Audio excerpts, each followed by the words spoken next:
It's time for Twit This Week in Tech. Oh, we have a great panel. Molly White is here from Web3 is going just great. Janko Reckers from lowpass.cc and Jacob Ward, author of The Loop. We're going to talk about GPT-5. Is it all that? The new administration's AI action plan. Is it good or bad for AI? And TikTok. It looks like it's in trouble again. All that and more coming up next on Twit. Podcasts you love. From people you trust. This is Twit.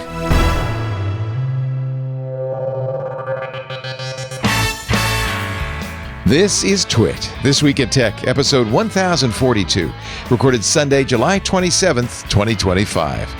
Well played, Astronomer.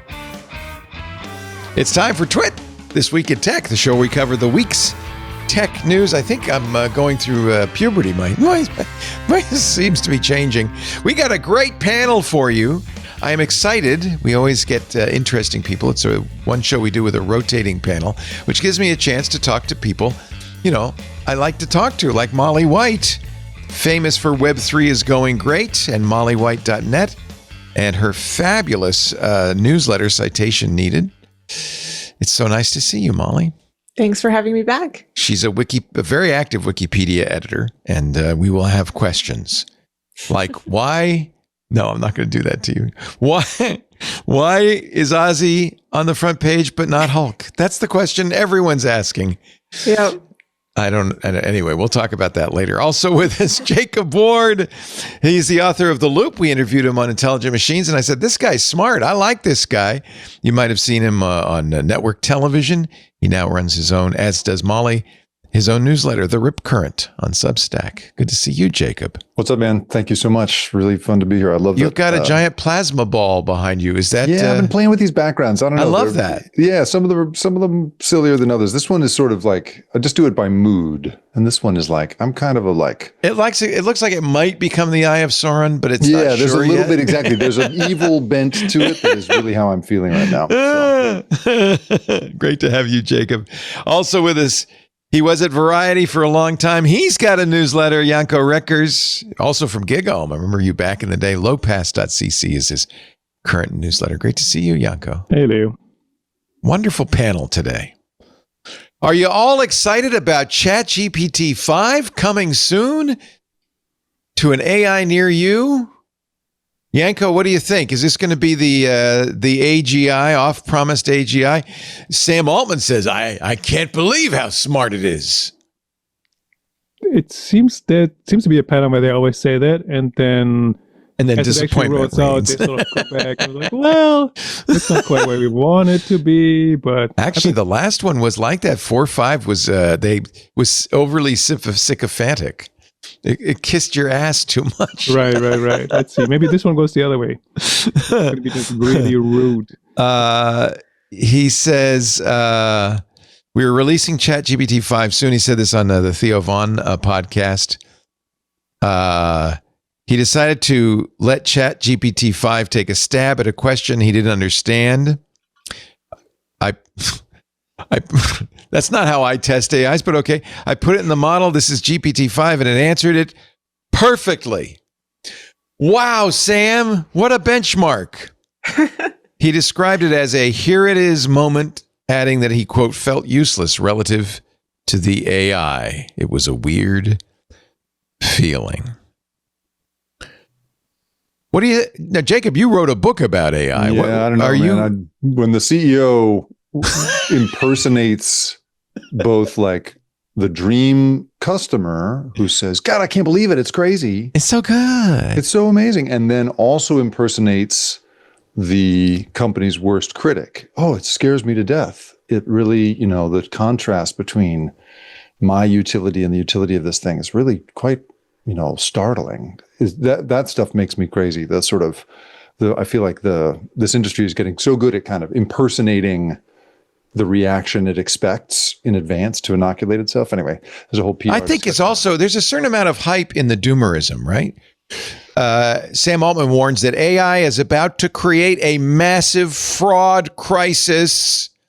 in which anyone can perfectly imitate anyone else. Oh my God. Yeah. I love the futurist subheaded this call coming from inside the house. I feel like somebody's going to write a good book someday about the moment that the heads of these companies figured out the PR strategy of saying the bad thing out loud first, and in some way that inoculating the audience against having their own version of that, maybe, or in some way making whatever does come to pass seem more reasonable than the terrible thing the CEO predicted. I don't know. He's really pioneering this category of kind of prophylactic crisis management.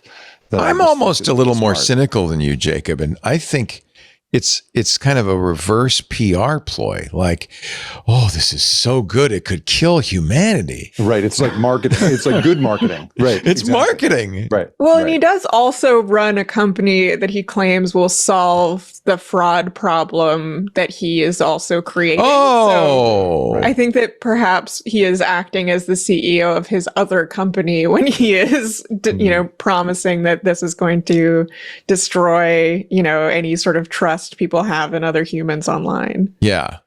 He says, this was actually in a conversation with the vice chair of the Federal Reserve Board, because he's supposedly warning banks, well, watch out. He says he's terrified of AI impersonating humans. He's also worried about malicious actors developing and misusing superintelligence. The bad guys could do it before we do, so give us money. He's also not exactly arguing for regulation. And in fact, he got his wish a little bit, as did the AI industry, with the president's AI action plan. Yeah, they did. Yeah, they did. Sounds like something should be coming out of the Justice League or something. So they went hard, right? I mean, Leo, this is the thing, like this is part of why I have the ball of flame behind me, is this feeling that like the brakes are off, and suddenly you have, Trump handing this absolute wish list to the heads of these companies. I mean, it is literally everything they would have dreamed of.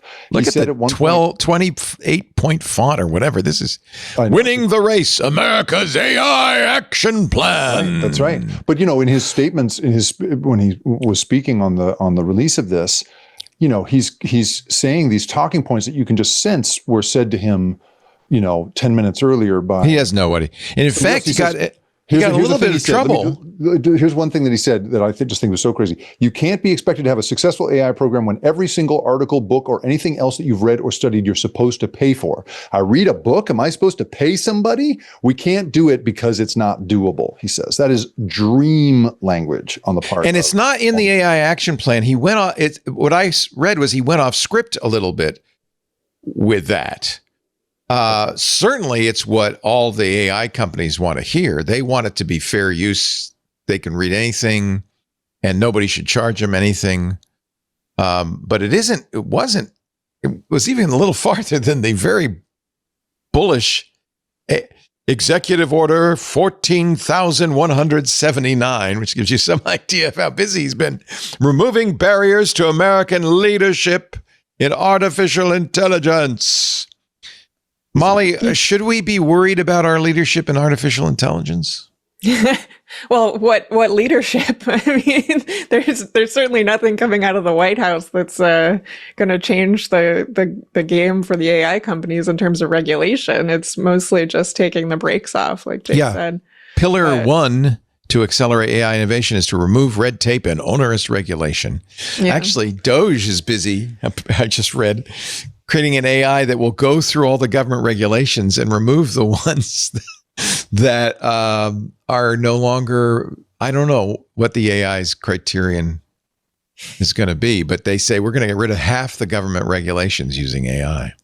I don't know, though, if it's really something that exactly pleases all the AI companies, because this whole idea that there should be no more woke AI, quote unquote, that's scary. Could be the Trojan horse for them to really go in and say, your chatbot needs to also mention that the 2020 election was stolen or whatever. Like all these, or needs to also say that vaccines are unsafe or all those types of things where they're factually not true. But now if you mention the truth, it's woke. So you have to have the other part in there too. And in essence, that could lead to them actually meddling even more heavily with this industry. That's a great point. That's a great point. I mean, we saw it happen when Elon Musk, middle of the night, goes in and turns some knobs on Grok and turn the Hitler knob up a little too high. And apparently we'll never really know exactly what happened, but there's some speculation that what he merely said was, don't rely entirely on left-wing media. Be balanced. But anyway, what happened was you got Mecha Hitler. And I think that there's a real risk when you tell AI that being unbiased is, don't mention diversity, inclusivity, equity, don't mention wokeness, don't mention critical race theory. That's really putting the thumb on the scale in a way that could hurt America. I think you're right, Jake. It could hurt American AI companies. Well, the crazy part, right, is one of the arguments that these companies have always made about China, and that we need to fight back against is this idea that China, so China has these incredibly onerous regulations for AI companies there, so including like if somebody uses a Chinese AI, a Baidu-made AI model to create a picture of Xi Jinping, in jail or with a hooker or whatever, then Baidu's chief executive is personally liable for that, right? Where in the United States, we inoculate the companies against the use of their product for something weird like that. But so China does that, and China requires that the large language models there incorporate all this party doctrine. You have to be able to show that. And, as Janko mentions here, like that is exactly what's happening now with Trump. He said at one point, winning the AI race will demand a new spirit of patriotism and national loyalty in Silicon Valley and beyond. It's the same kind of weird rhetoric. And so this idea that, on the one hand, they're, going to let environmental regulations go and all these other, regulations go, not worry about the effect on children, not worry about the effect on relationships, not worry about any of these kinds of effects. But they're going to, as he says, going to meddle somehow ideologically in it is such a weird, it's such a backward sort of circular piece of logic around this stuff. And of course, one of the things we know about the Trump administration is if you give him a weapon, he will wield it. And if I were an AI company, I would be concerned. You kind of said this, Janko, that it could be used against them as much as anything else. A lot of what's in this, though, is good. He promotes open weight AIs, open development of open source AIs. I think that's a good thing. More money for government research into AI, restore American semiconductor manufacturing, build high security data centers for military and intelligence community usage, trained a skilled workforce. I mean, all these things are nice mottos. Problem is, none of this has force of law either, right, Molly? I mean, this is like a good idea. Well, and I mean, if you want to promote a skilled workforce or, promote the development of AI, then you probably wouldn't be making cuts to the Department of Education or to science research or to libraries all of this stuff is like completely contra the other, activities that Trump has undertaken that absolutely slashes the possibility of people obtaining the type of education and, knowledge that's required for these types of things. So I think it's very short-sighted. He wants, basically take off any regulations and just hope that this materializes without actually laying the groundwork for, what a future strong science, industry would look like. Yeah. Meanwhile, the UN is saying there's an urgent need for a global approach on AI regulation. The rest of the world is actually looking at AI regulation. I'm not sure how I feel about that. California, we had a pretty draconian AI regulation, which all of the AI companies called our governor, and the governor decided, well, it would be anti-competitive and vetoed it. I'm not sure I'm against that. I don't know where I come down on this. I'm not terrified of unregulated AI. I'm more afraid of privacy concerns with unregulated big tech. That seems to be more scary. I don't know. I got to tell you, like, there's so much to be scared of, and I think that I think we're facing not to be alarmist, but like, I think we are facing one of the greatest transformations of power in, certainly American history, if not world history. I just think that the power to do all kinds of stuff that we, in retrospect, are going to wish we had regulated out of it is being transferred to big companies right now. I just had this guy, Asa Raskin, on my podcast the other day. He's Tristan Harris's friend. They did The Social Dilemma together, and he's now, of course, thinking about AI as the next great thing. And they're out there talking to regulators in Europe, talking to regulators in the United States, and when you talk to that guy about when you ask him, what are you worried about? He of course is, he says, well, there's the obvious stuff. There's job loss. There's, the erosion of friendships, all that stuff. But then he gets into stuff like, the next iteration of cell phones, 6G, making it technologically possible with a pattern recognition system like AI to more or less, you can already there are several companies that have looked at using Wi-Fi as a way, as basically radar for understanding where everybody is in a house. You can figure out where people are, and that 6G is going to make that way easier, such that like total surveillance will be a thing. So to your point, Leo, I think privacy is under attack, but at the same time, if you look at the numbers right now around, relationship satisfaction among young people in a world where suddenly these, there are hundreds and hundreds of companies offering to make you the perfect sexy AI girlfriend. I just think like there's so much stuff coming, and Asa talks about this in the conversation. He said there's like 100 new laws that we're going to need to think about things like, how do I be free in my life to form attachments to real humans without accidentally forming attachments to products?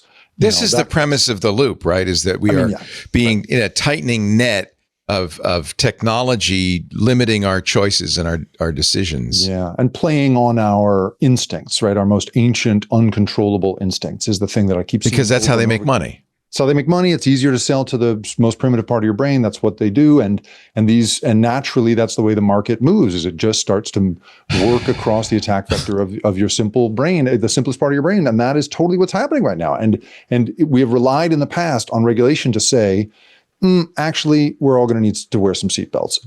Actually, we're going to need backup cameras so we don't run over our own kids in the driveway. So it's supposed to get out in front of stuff that we can't control ourselves around. And I think there is so much coming in AI that we're not going to be able to control ourselves around. And so, I'd rather see us throw some brakes on this thing than the attitude we're seeing right now. There's an interesting parallel with the internet, because early in the internet, we didn't regulate it because it was a nascent technology and we wanted to see where it was going to go. And there are those who might think, well, we should have been a little bit more prepared for the surveillance capitalism and the social media onslaught and so forth. But it is hard to know how to regulate something when it's so new. You don't even know what its capabilities are. Yeah. In my perspective, don't let me dominate you guys. I want to hear from Molly and Yanko around this too. But I think you got to work backwards from human values. So it's not so much about, it's no longer pretending that because we take for granted the idea that you should be, free to have relationships without being manipulated by, an algorithm in the middle of it. Like, that's a thing we never would have thought was something we had to protect. You would have just thought, oh, well, of course, no big deal. Or of course, no one's going to try to, incentivize kids not to learn to read or not to learn to form attachments to other kids. Like, of course, we don't have to regulate that. But I think we're now entering a world where this thing is going to metastasize into all corners of our lives. And so we have to work backwards from what is important to us, And there's another podcast guest who I really admire, Nita Farahani, who wrote a book called The Battle for Your Brain. And her whole thing is we got to enshrine cognitive liberty as a human right, that you got to have the right to make your own choices without being monitored or manipulated. We just never. You really think that's at risk? That's her. Her argument is incredibly scary and incredibly compelling in that book. She documents more than 1,000 companies that are actively working on exactly this problem. How do you monitor somebody's brain to understand their mental state moment to moment? That is the goal. That's the whole thing with, that was the thing with the metaverse. That's the thing with all these things, is how do we get closer to the decision-making apparatus that is a human being and manipulate those choices as much as we possibly can for money, because that's where it ends up going, And so I absolutely think that stuff is under threat, and we got to start thinking about how we're going to enshrine it as law. Actually, Yanko, you just wrote about that with Meta working on photorealistic horizon. Right. Yeah. Yeah. Do you feel like Meta is a threat to our liberties? Well, there's a lot of nuances to that. I think looping back to what we started talking about, the question is, if we want any type of regulation for AI, what is the right approach? And waiting for global regulation, I think by that time, AI will have killed us all, because until something is regulated all around the world, that will never happen. But if you look at other technologies or other things when it comes to the way app stores work, or the way companies, even green tech and all those types of things, often what has actually been quite effective is regulating it in single markets that have strong and sort of model character. So California, one example, even if the AI law here maybe wasn't perfect, but also the European Union, obviously. And companies who cannot ignore those markets have then make the decision, are they going to make a special version of whatever they're offering just for that market? Or is it easier to just say, well, California wants it, so we're just going to do it everywhere? Molly, you became, for me, the exemplar in how to kind of diffuse the hype around blockchain and Bitcoin. Your website, Web3 is going just great, did a good job of that. AI is the new blockchain, isn't it? It's the new, you sprinkle that on your company, you're going to have stock goes up. Do we need a AI is going just great website? Well, I think we sort of have a couple of those. I mean, there are a handful of people who are doing really awesome work in sort of debunking some of the AI hype. But I mean, I think that, I think a lot of this really does come down to just like,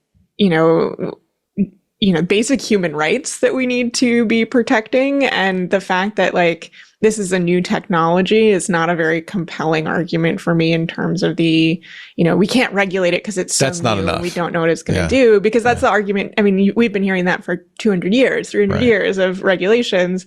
It's certainly the argument that the cryptocurrency industry has been making. And, every new tech sector sort of takes that up, but you can still say, from a regulatory perspective, this is the world that we want to have. These are the values that we think are important, and then sort of shape regulations to fit that while also allowing companies to develop new technologies. I mean, I think there are ways to sort of thread that needle. And the idea that, this technology is too new and too exciting and too innovative that we just have to take all the guardrails away is a very useful one for the companies and their lobbyists. And they've been having quite a lot of success with that argument with the recent administration.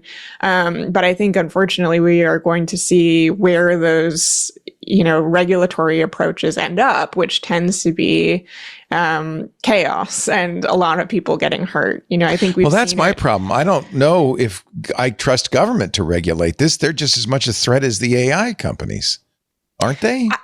I don't necessarily agree with that. I think they are different. There are different threat models with both. There obviously. Yeah, but the government has weapons. The government's willing to throw you in alligator Alcatraz. Well, administration is. That's right. That's the government. Well, but I think it's important to draw a distinction between political operatives, and everything's political right now. And so it'd be nice if we had good government. Well, that's right. But let's so right now I'm working on a book a new book idea called Great Ideas We Should Not Pursue. I love that idea. Like, how do we think about restraint in an organized way? How do we think about We've never done that, have we, as humans? We don't do that. We're not good at that in this country. But one place that is good at that is the military. And this is a really interesting place to start thinking about how the models for restraint. And so when you say, the government can't be trusted, I'm with you on certainly, the political moment we are in right now. But when you think about it as, can, a federally funded agency come up with reasonable plans that respect human rights and all humanity, it's shocking how often you actually bump into that. So in the military, and Janko, to your point, like it's if you wait for global consensus, then we'll all be dead. I agree with you. But there are cases in which there's been global consensus on things like laser weapons, blinding weapons. Or nuclear non-proliferation. Nuclear proliferation. We have not gone for it in terms of what the technology makes possible in every case. But even short of, total planetary devastation like nuclear weapons, blinding weapons, literally you could very easily build systems that just blind the opposing army. And we don't do that. Yeah. We have rules about that. Yeah, or bioweapons, because we just say, blinding other humans, that's just a little too far. So it's just weird to me that like even the agency that's in charge of killing people when it's necessary, even they've got some restraint. You know what I'm saying? And so it feels to me like we can learn a little something from federal agencies, even though they have such a bad rap. And I do think that to some extent there will be a bit of a reckoning in the sense that I think a lot of these companies are acting under the belief that complete deregulation is like the ideal for business, that like as a business, you want to have no rules and then you can, maximally succeed. But I think that is actually something that will become, these businesses are going to realize that actually regulations are pretty good for business. I think, and not to go back to the crypto industry in every case, but obviously that's sort of where I focus. With the crypto industry, when you have a complete Wild West environment where there is no trust, you don't have any hope that, the government or the law enforcement or whoever is going to step in and help you if something goes wrong, then you get a lot of people who say, I don't want anything to do with that. I don't want to put my money into that. I don't want to take that chance. And so you lose out on a lot of people who are like, you know what? I just don't want anything to do with this. It's like if no one trusted, that, the stock market was going to be operating in a relatively fair way, you just wouldn't buy stocks. And so I think that that's something that's going to happen in these circumstances where these businessmen are going to realize that like, maybe some regulations are actually not only good for innovation and all of these things that they are talking about, but like they're actually good for business too. And so, I sort of wonder if we're going to come back around a little bit on some of this, purely because the people, right now it's really the people in business who have the most power, in influence at the White House, I think right now. And those are going to be the people who are realizing that like, hey, maybe these regulations are, something we need to actually consider. Because you need to trust it. Yeah, you need to have some basic sort of guardrails in place to establish trust, to make people want to use these products. I think that if every AI is Mecha Hitler, then people are going to turn away from that. And so, it sort of works in the same way. Yeah. Right. The stock exchange has to close at an agreed upon time every day for the market to function. If you randomly decide to just keep it open when it suits your company's purposes, that screws everybody. Actually, we keep it open 24/7 now, but okay. Well, that whole closing bell thing is just a suggestion. It's not really. The trading goes on. Well, let's take a break. I want to talk about stablecoin with you, Molly, because the Genius Act did pass. A couple of other bills passed the House. The Genius Act is the law of the land. I want to know what stablecoin means to you and me. Molly White is here. Her fabulous newsletter, which I highly recommend, is also free, by the way, citation needed. I don't know how you're going to make a living, Molly. You got to start charging. I do. I have pay what you want subscriptions. Okay, pay what you want. Well, see, that's my problem, because to me, that sounds like free. I mean, it is free if you want it to be, but citation needed. Excellent. We will talk about stablecoin with you in just a bit. Jacob Ward is also here. His book, The Loop, really an excellent look at the dead end we're in right now with big tech and ways out of it. He's also got his newsletter, theripcurrent.com, and podcast where you could tell he does some great interviews. Really interesting stuff. Nice to have you here. Just and trying the to follow eye your of footsteps, Sauron. brother. Yep. No, my footsteps. Please, I'm wearing slippers. Also, don't. I'm in hip waders right now. Hip waders. Yanko Reckers is also here. His newsletter is lowpass.cc. I mentioned this before the show began. Every one of you, I don't know about you, Molly, but you wrote for kind of more traditional publications. Every one of you was a traditional journalist. And I'm thrilled that you're all kind of going on your own and doing well. I think it's really great. I think that's a good sign for the future of journalism. I was a little worried for a while, I must say. Great to have you too, Yanko. Lowpass.cc is the newsletter. Our show today brought to you by Smarty. Hello, Smarty. I love these guys. Smarty's the premier provider of high-performance, cloud-based address data tools trusted by leading organizations in insurance, in real estate, finance, healthcare, e-commerce, technology. There are 20 million non-postal service addresses in the U.S., but Smarty's got them. Smarty's database expands beyond rural limitations from U.S. and international address validation to autocomplete, rooftop geocoding, great for package delivery, and property data enrichment. Smarty offers the most advanced, scalable solutions on the market and always gives you a valid address promptly, fast. This API is the best in the business. Backed by proprietary technology and data, Smarty delivers unmatched accuracy, consistency, and insight with over 350 data points per property. I mean, rooftop level precision and real-time processing speeds exceeding 25,000 addresses per second. Smarty enables better decisions no matter the size and complexity of your business. Companies like Fabletics, there's a perfect example, drastically increased conversion rates for new customers. They wanted to expand outside the U.S. into an international market. Smarty made it possible, more than possible, made it a huge success. Built for developers and engineered for scalability, Smarty's APIs are reliable, lightning fast, easy to integrate, and supported by expert documentation and real-time technical support. Give you another example. Speedway Motors. Their e-commerce conversion rates were going down. This is a big problem with shopping carts, abandonment, and so forth, despite increased traffic to their website. That's not a good metric. The director of digital product and technology at Speedway Motors said, quote, "We use Smarty to identify an address as a commercial address. Conversion rates are very strong now. Everything was well set up on the Smarty side. I've enjoyed working with this service. Developers, you will love the Smarty API. Clear, easy to use, and super fast." Probably why Smarty is a 2025 award winner across many G2 categories. Best results, best usability, users most likely to recommend, and high performer for small business. And of course, Smarty is also USPS CAS and SOC 2 certified. They're HIPAA compliant. If your organization is looking for the most accurate, reliable, and future-ready address data suite, Smarty is the way to go. Try it yourself. Get 1,000 free lookups when you sign up for a 42-day free trial. Visit smarty.com/twit to learn more. That's smarty.com/twit. We thank them so much for their support of This Week in Tech. I actually had I am an AI fan. I like AI. I use AI. I use AI every day. I asked Perplexity, what the hell? Actually, you know what I did? I went to the new notebook LM where I got all the sources on stablecoin.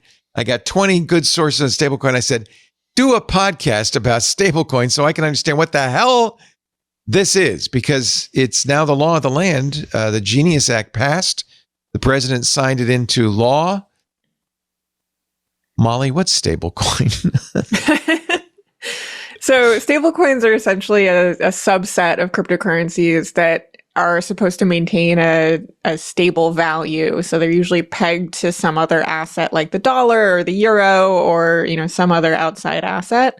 And I usually compare them to sort of like the poker chips at the casino, which is like when you go into a casino, you don't bring your dollar bills to the poker table, you trade them in for poker chips, and then that's what you use inside the casino. And then once you're done, you go and hopefully have some to cash out, and you transfer them back into dollars. And that's sort of what stable coins are for the crypto world, which is that instead of having to constantly be transferring in and out of crypto, to go back to the dollar and back into crypto, you use stable coins as the sort of crypto equivalent of the dollar.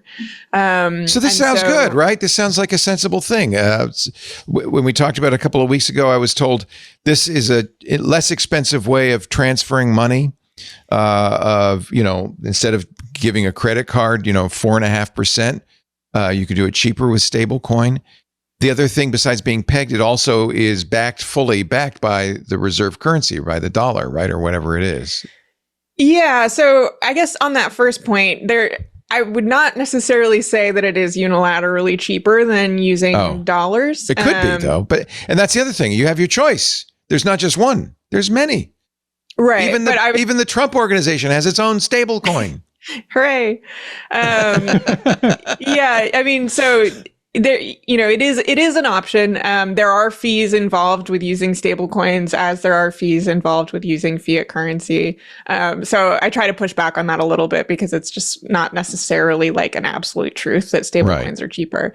As for the reserves thing, I mean, that's part of what this legislation aims to do, is to sort of introduce some sort of requirements there, because there have been stable coins for quite a few years now, and that has been sort of an open question, is, to what extent are these stable coins adequately reserving their assets? Do they have one-to-one assets that back all of the stable coins that they've issued? Or maybe they're fudging the numbers a little bit, or maybe they're using reserve assets that are not particularly stable and they're sort of taking big risks with that. And some of them are using Bitcoin, for instance, which is probably not the best. Right. And then we've had, things called algorithmic stable coins, which people who follow crypto may be familiar with the Terra Luna collapse. That was an algorithmic stable coin, which was not reserve so stable. Backed. Yeah, and ended up collapsing and kicking off chaos in the crypto world.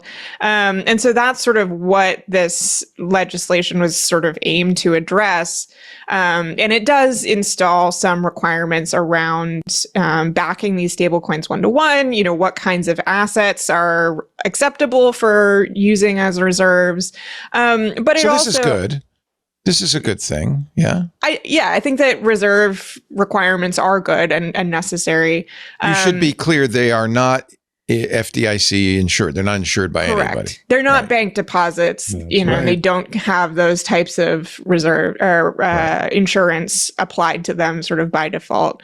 And there are issues, I think, with the law in terms of the degree of auditing that's required, the degree of oversight that's imposed on these companies, especially as we are likely to see this explosion of stablecoin issuance from, every big tech company you can think of. A bunch of financial services firms are thinking of issuing them. That's going to be a pretty large burden on regulators to keep an eye on. And if we end up there's no limit on how many people can issue these? I could have a Leo stablecoin?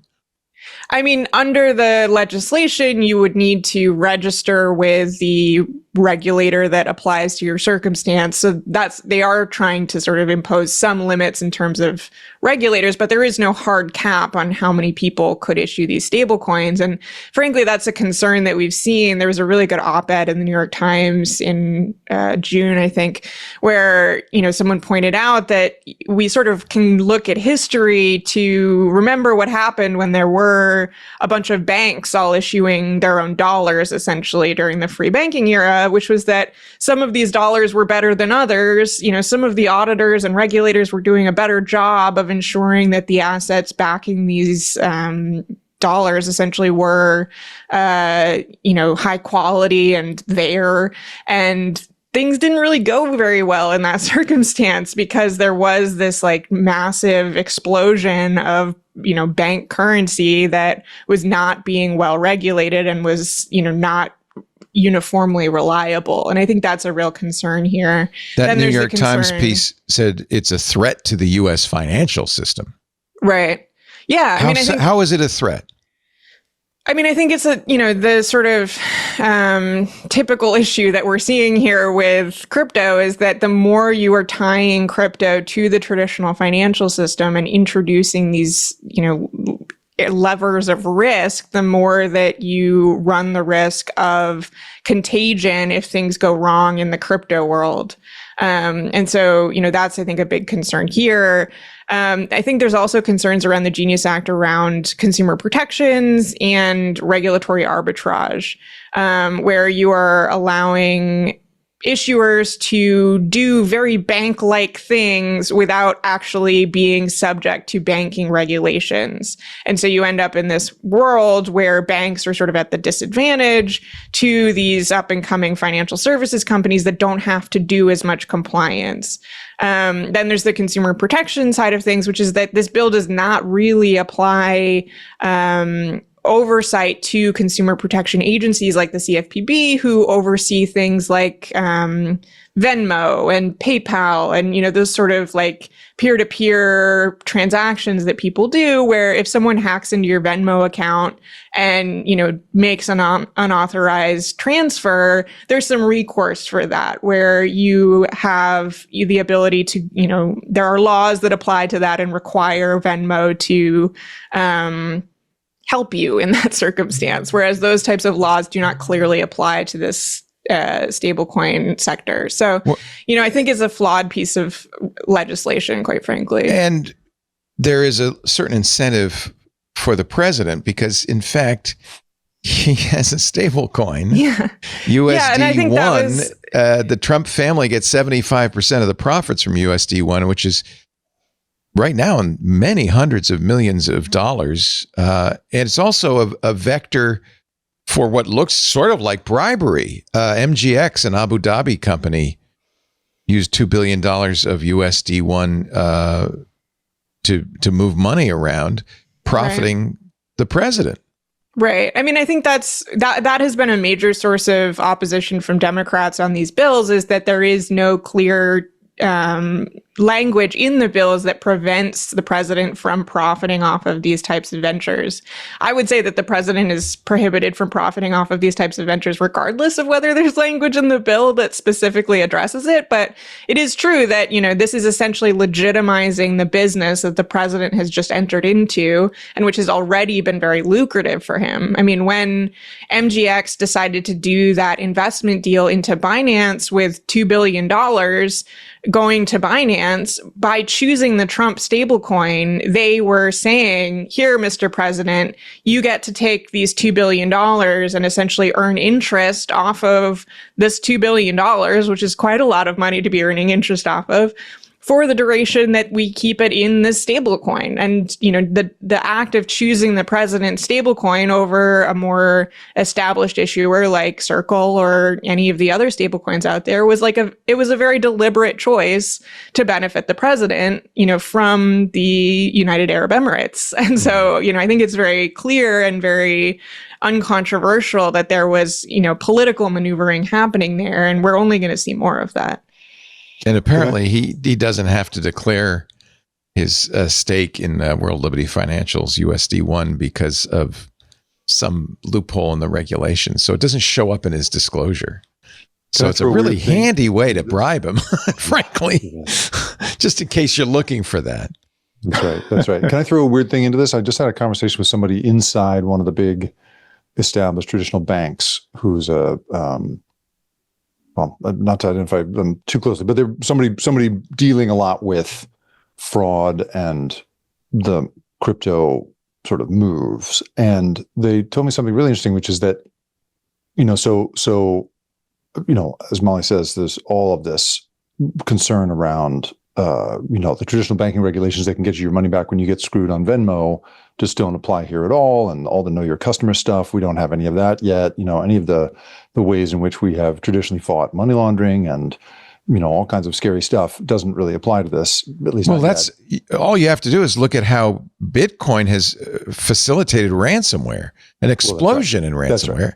That's right. I mean, I once did a documentary up in Humboldt County, the weed growing county of California, and everyone I met was trying to put their money into Bitcoin into crypto in general in some form, because they're looking for some place to put what had been an all cash life, right? As an opportunity to that's launder their money. That's the whole point of cryptocurrency. It helps the unbanked. That's right. So, but the point that this person was making in the bank that was so interesting was that the two things. One, that in this regime where the president is directly profiting off of the industry that he is choosing not to regulate and is puffing up here, it's going to fall to the banks to be the regulators. They are the last that his that kind of role in other countries is a federal role. You don't really have to have the bank do it, and now the bank's going to be doing it. So these big banks are going to be it, and then the other side of it is there will come a day when the banks will feel threatened enough by this stuff to get involved. Yeah. And right now, they've been very quiet politically about it, but that they're going to get involved. And when they're pushed, when their business model is actually threatened, they will start to fight. And so, in a weird way, the one of the best hopes we might have in this country, would be rooting for the banks. I can't believe I'm going to say that, but isn't that crazy? Like, they're the ones that might actually have enough. But Molly, couldn't banks issue their own stablecoin? Couldn't I have a JP Morgan stablecoin? Well, and I was going to say that there is sort of a limitation on the extent to which banks can limit contagion or exposure to crypto, in the sense that in the past, we've seen banks essentially say crypto is too risky. Too many customers are giving, requesting chargebacks after they convert their funds into crypto. And so we're just not going to do transfers to crypto companies because it's just too much risk for us to take on. And we've actually been seeing this very strong push out of the crypto industry to oppose what they have been describing as debanking, essentially saying that banks are improperly refusing to allow banking services or consumer banking customers to engage with crypto. This is what J.D. Vance told Joe Rogan. Yeah, and the government is actually beginning to sort of step in and basically requiring banks to engage with crypto in ways that they, previously may have not. And a lot of this, they don't debank them for political reasons. It's because it's a risk, because they're Humboldt weed growers. Yeah, I mean, there has been a lot of, sort of rhetoric out of the crypto industry about, this sort of shadowy, big bad plan by banking regulators to just systematically debank the banking industry or the crypto industry. I don't think the evidence of that is very strong, but it has been very popular as the narrative in the White House and in Congress. And so I worry that, relying on the banks to essentially be the last bastion against the contagion is perhaps not going to be terribly successful. But one of the things that the administration was trumpeting about the Genius Act is it strengthens the U.S. dollar, since so many stablecoins are pegged to the dollar. Does that make sense? No. Okay, I'm just checking. It didn't sound right, but okay. Yeah, I mean, I think there is sort of this idea that people can evade currency controls in places where they don't want people to have access to the dollar by using stable coins. But it's one of those arguments where you scratch it a little bit and there's sort of nothing underneath the surface. I think it's just that enough people have asked Trump, hey, isn't this a threat to the dollar? You personally said it was a couple of years ago. And he used to say it's not money. This is phony. This is, I mean, he specifically said that cryptocurrency was a threat to the dollar, and now he's sort of done a complete 180 and going. It wouldn't have anything to do with the fact that his family, as of last month, has made $365 million from No, USD1. I'm sure that's completely unrelated. Well, it has nothing to do with that. He also keeps changing his mind on whether a strong dollar is good or bad every other day. Right. Yeah. As long as we're talking about mind changing, apparently TikTok is now in trouble again. Boy, I don't even know. Should I go back to the beginning where I don't, you know the soap opera back and forth, but extended. Apparently, the latest is that the Commerce Secretary has warned TikTok is going to go dark because they can't make this deal for an American company to buy. Not just TikTok, they're insisting that they get the TikTok algorithm, which the Chinese government has always said not gonna happen. You can have TikTok, you can't have the algorithm. A number of people have said, well, TikTok without the algorithm is nothing. I mean, I don't know if that's true. You at least get its users. It's hundreds of millions of users in the U.S. Howard Lutnick says, if China will not approve the current on-the-table version of the deal, which, according to Ars Technica, Ashley Belanger writing in Ars Technica, could result in a buggy version of TikTok made just for the U.S., that's what they're saying we're going to see in a couple of months. The administration is now willing to shut TikTok down, to follow the law that was passed by Congress, signed by the last president, and approved by the United States Supreme Court. Not that I was a fan of it, but anyway, so now, as of Thursday, Trump doesn't like TikTok anymore. Or maybe this is all negotiation to get China to sell the damn thing. Or to get a better trade deal out of it, because August 1st is just around the corner, and he wants to have lots of trade deals by August 1st. So he's like, I'm going to shut down your social media service if you don't give me whatever I want. That's more likely, isn't it? That's really what's going on, isn't it? Yeah. Yeah. Well, and it's one of these things where like this is like a perfectly reasonable, like as with all things in this administration, right? It stems from a perfectly reasonable thing, right? Once upon a time, you could have had a perfectly reasonable conversation about the idea that China doesn't allow us to put our social media in front of its citizens. It has banned so there's an export, a import control on American social media in China. Facebook, X, they're Instagram, not allowed you can't use them in China. Yeah. That's right. And yet we allow them to put their social media product in front of our people. If it were, any other product, you wouldn't allow that, steel or whatever else, right? We don't do that. So perfectly reasonable, but then you get into this weird back and forth where, as Janka says, maybe it's a a tactic in the negotiations there. And, JD Vance was going to close the deal. He was the deal maker. God, yeah. Like because he's spent some time as Peter Thiel's creation, he was going to somehow know how to close that deal. There's no. Well, I think it was Oracle, wasn't it? Wasn't it Larry Ellison that was going to end up buying? Yeah, he was going to take it at one point. And then the old guy idea that this is just like a thing you can just build yourself. It's a product. Yeah. Don't worry about it. We'll make, they're going to take away the phone. We'll make a new phone. Is so crazy. It's so, I can just imagine all of the Silicon Valley founders just being like, are you kidding me? What? So the craziness of all that. But ultimately also it's just, again, like this is the difference between Trump 2.0 and Trump 1.0. Trump 1.0, he felt he owed it to, because he wanted to get reelected. He was never going to say to the TikTok voter, we should get rid of this thing. But now he, removed from any need to get reelected. Yeah, he doesn't care anymore. And he, right. And once upon a time, this politically toxic position for alienating young people doesn't matter anymore. Suddenly. Well, but there was also the fact that one of his biggest donors is like a 40% owner of TikTok, Jeffrey Yass. So maybe he's had a falling out with you. Who knows? I don't know. It's too hard to follow. It's such a soap opera. Anyway, enough about Washington, D.C.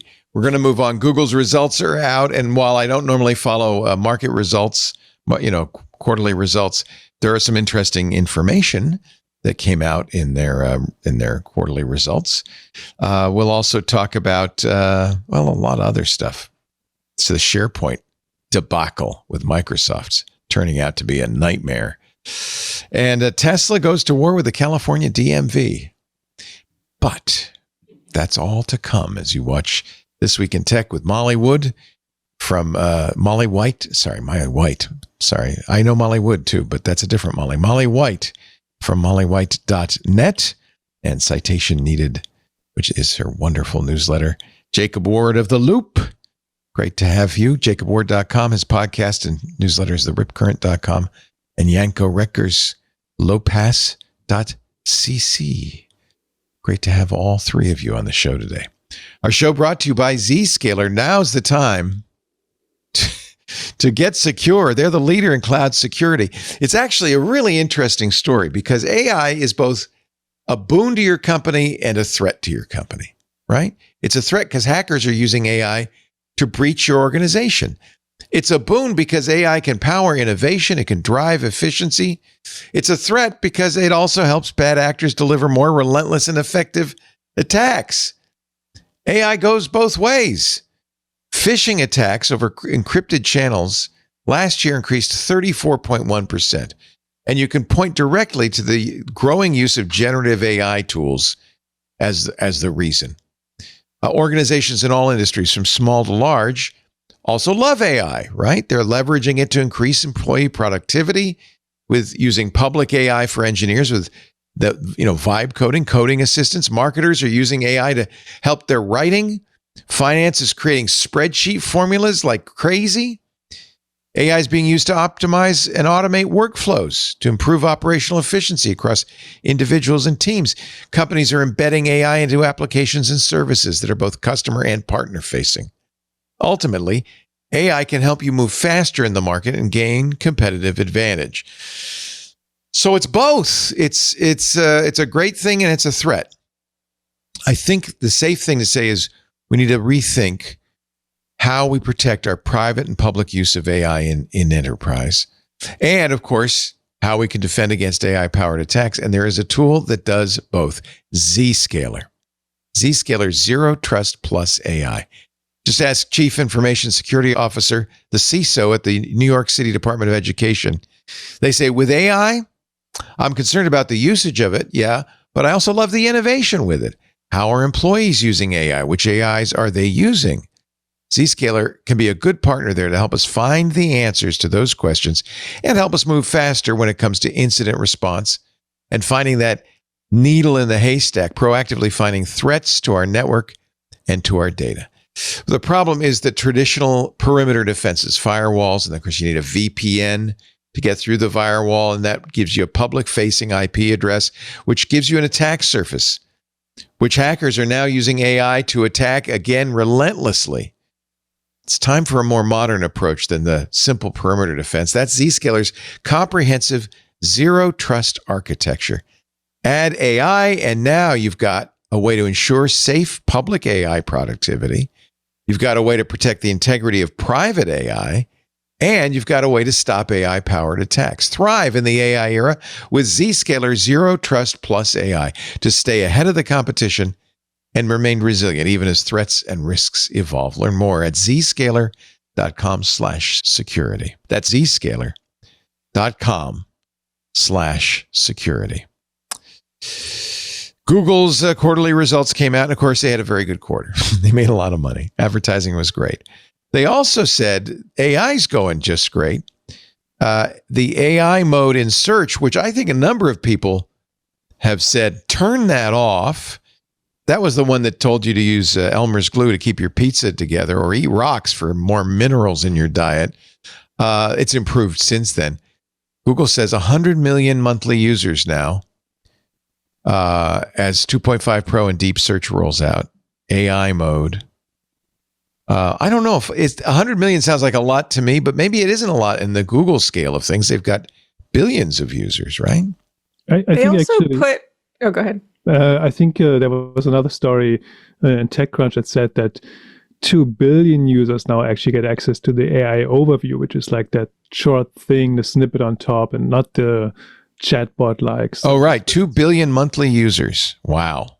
That's right. I just want to know how many of the users in that count accidentally clicked the AI mode Didn't button. really want it. Because they put it right where the all button used to be. Yeah. So like if you go and look at like news results and then you want to go back to all results, you click the AI mode button, or at least I do, like practically every time. Right.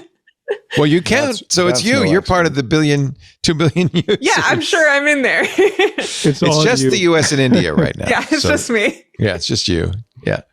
9 million people have built with Gemini. Over 70 million videos have been produced with VO3.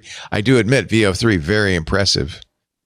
That's their AI video generator. In Google Meet, their meeting tool, 50 million people used AI-powered meeting notes. How do you feel about that when you see that popping up in the meeting? My wife says, that's rude. Is it rude? Did you ask permission before you turn on an AI assistant to take notes in your meeting? Yeah, the opt-out model is the world we live in now. There's this great... It's the tyranny of the default is what you're saying. Yeah, right. Yep. There's a book, man, I wonder if I even have it. I might even have it right here. But anyway, there's a book that really made a huge impression on me by this economist back in the 70s writing, who basically, it's a book called Exit, Voice, and Loyalty by Albert Hirschman. And he was basically arguing that in any functioning government or civic society or company, you need to give consumers those three choices. They can either stick around, that's loyalty, speak up, that's voice, or exit, right? Get out of there, quit the program, right? And if you don't give them those three things, it's not really a functioning, that you've broken the agreement basically with people. And I just feel like we're living in this world now where you don't get exit anymore. You get to stick around, and you can't even really speak up. How are you supposed to write to Google and say, "Hey, I don't like this," other than opt in or opt out? Like this, we're, like you say, the tyranny of the default. We are in that. And can I also just say, like, when I saw this was going to be something we talked about, and I was looking at the Google numbers, then I just can't help but go look at the numbers for publishers, right? For news sites and the places that are actually feeding the information into these systems that are providing the answers that everybody wants. The people, it's not just journalists, right? But all the people doing the work that Google has now taken and put into these results, traffic at Business Insider, this is according to the Wall Street Journal, fell by 55% between April of 2022 and April of 2025. The chief executive of The Atlantic, Nick Thompson, a very smart guy, is basically planning for traffic from Google to drop to zero. That's the new business model. And, the New York Times lost something like 10% of its traffic from almost 3 years earlier. It's just an apocalypse for the people that actually create the knowledge that these systems are pretending to have. It's interesting because this was the same complaint made about Google search, but Google could then credibly say, well, no, we drive traffic. The search result drives traffic. AI doesn't. I mean, I mentioned Perplexity. I use Perplexity all the time. And half the time I don't look at the original source. I just look at the synopsis. Go ahead, Molly. I would say it does drive traffic in a very different way, which is that it drives crawler traffic. Yeah, bots. Yeah, and the Wikimedia Foundation actually published a really good data story basically about how crawlers are impacting Wikimedia projects, because Wikimedia servers get so hammered by AI crawlers that it has spiked bandwidth to like massive amounts, and it's become very expensive for the Wikimedia Foundation. And so while they are sort of siphoning away readers and in Wikipedia potential editors to contribute to these projects, they are also increasingly imposing this huge costly demand on infrastructure. So it's sort of a double-edged sword in that way.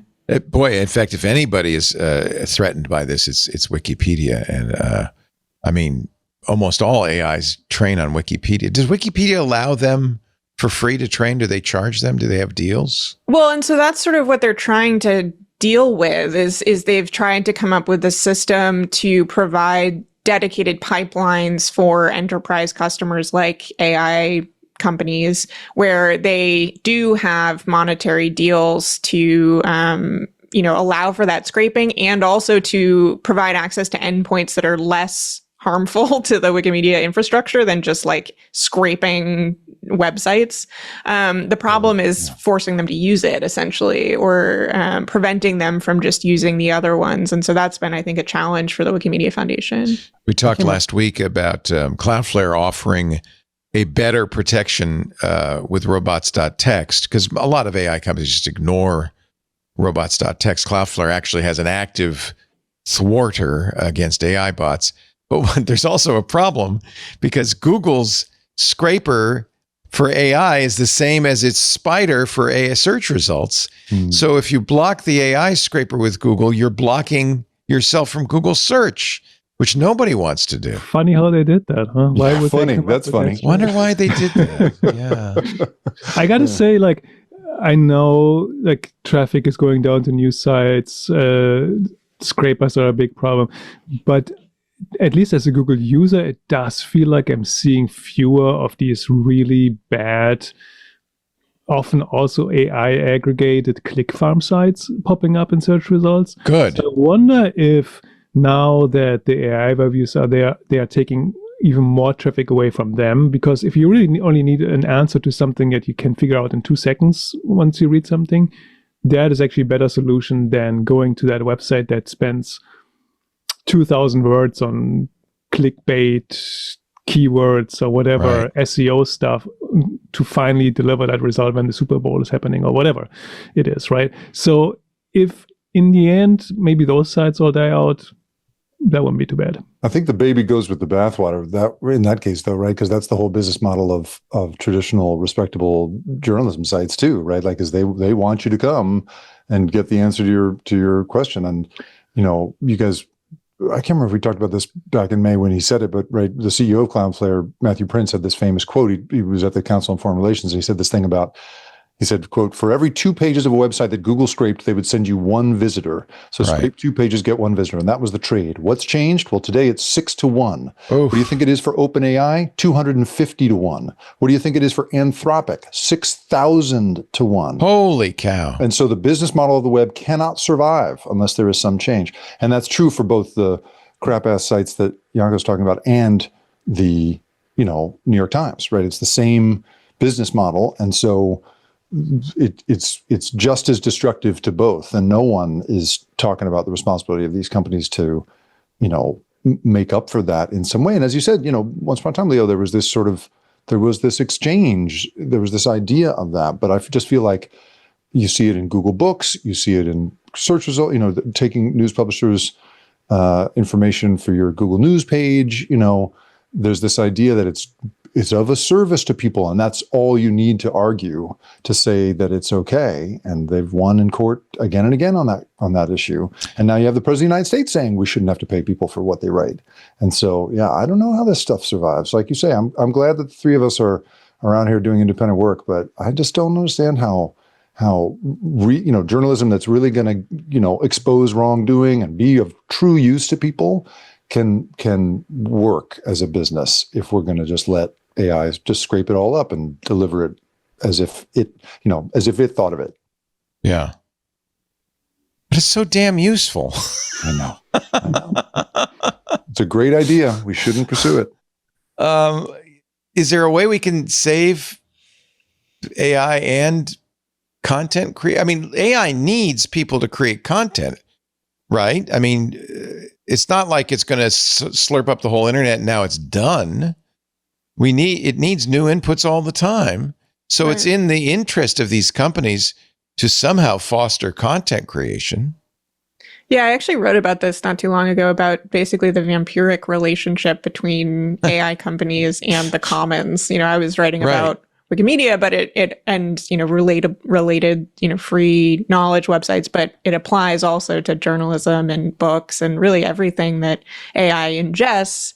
And I think that the first step to this is really pushing back on the idea from these AI companies and now from the president that this technology cannot exist without taking advantage of other people's labor.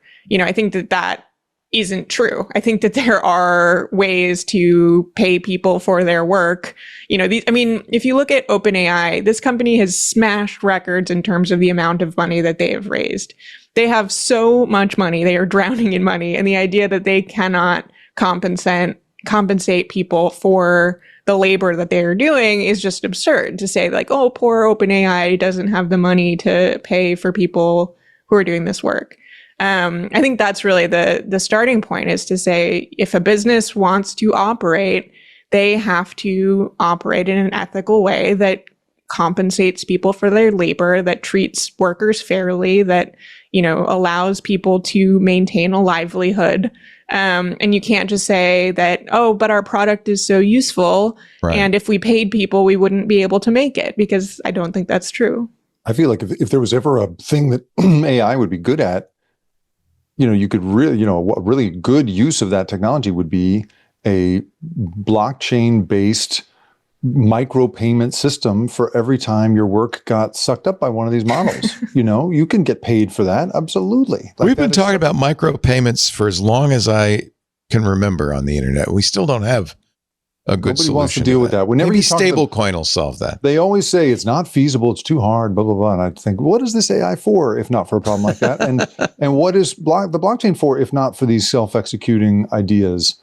That was supposed to be the whole thing. I talked to a guy once who, every time his painting, this was back during the, oh my God, what were they called? The digital, the NFTs. NFTs. Thank you. During the Molly NFT knows all about those. Right? So this guy, to his credit, was saying, when I sell a piece of art, and art is, or you can take issue with either of those in this case, but when every time his work got resold, the blockchain automatically paid him a dividend on that.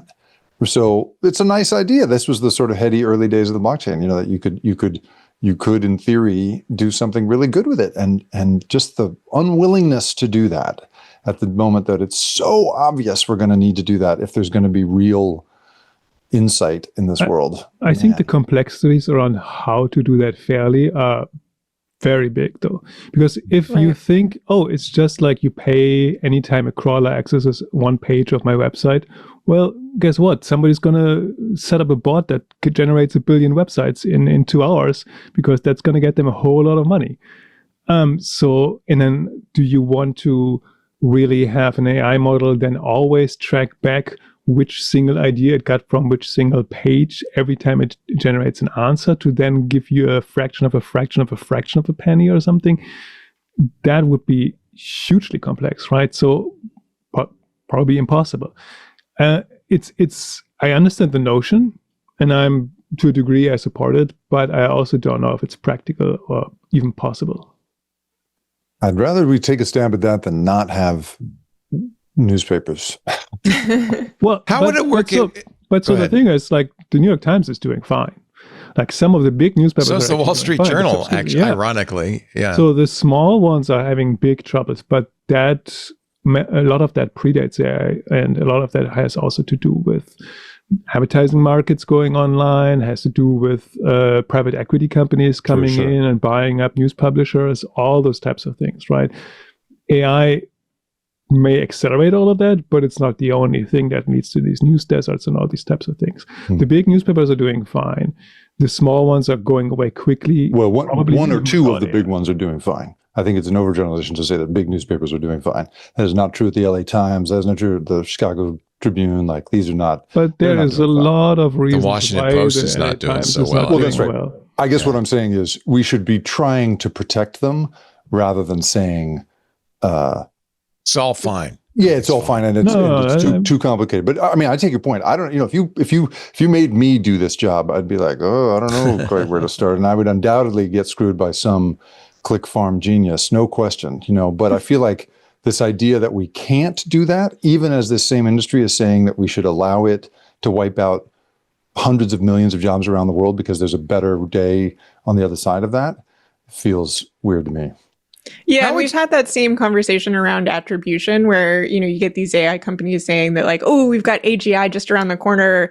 We're going to be having, these super intelligences. But then as soon as you ask, like, for them to attribute the statements that come out of their models. They're like, oh, we can't do that. Oh, You know? We don't know how it works. Can't figure that out. I can do. I can win a gold medal at the International Math Olympiad, but I can't do that. How would it work at Wikipedia though? Don't most Wikipedia editors do it for free already? The editing, yeah, but You don't the get paid, infrastructure right? isn't free. No. So the It's money would go to actually Wikimedia Foundation, not to the people who create the content. It's kind of Right, interesting. but that's sort of that's what we signed up for as editors, you know. Well, the only reason I make that point is there are people who create content because they want to create content. They love creating content, right? So Creative Commons I is guess we doing can't something rely on interesting right now. Creative Commons, they Right. started like 20 years ago, Larry I want to say, Lessig. or something Yeah. like that.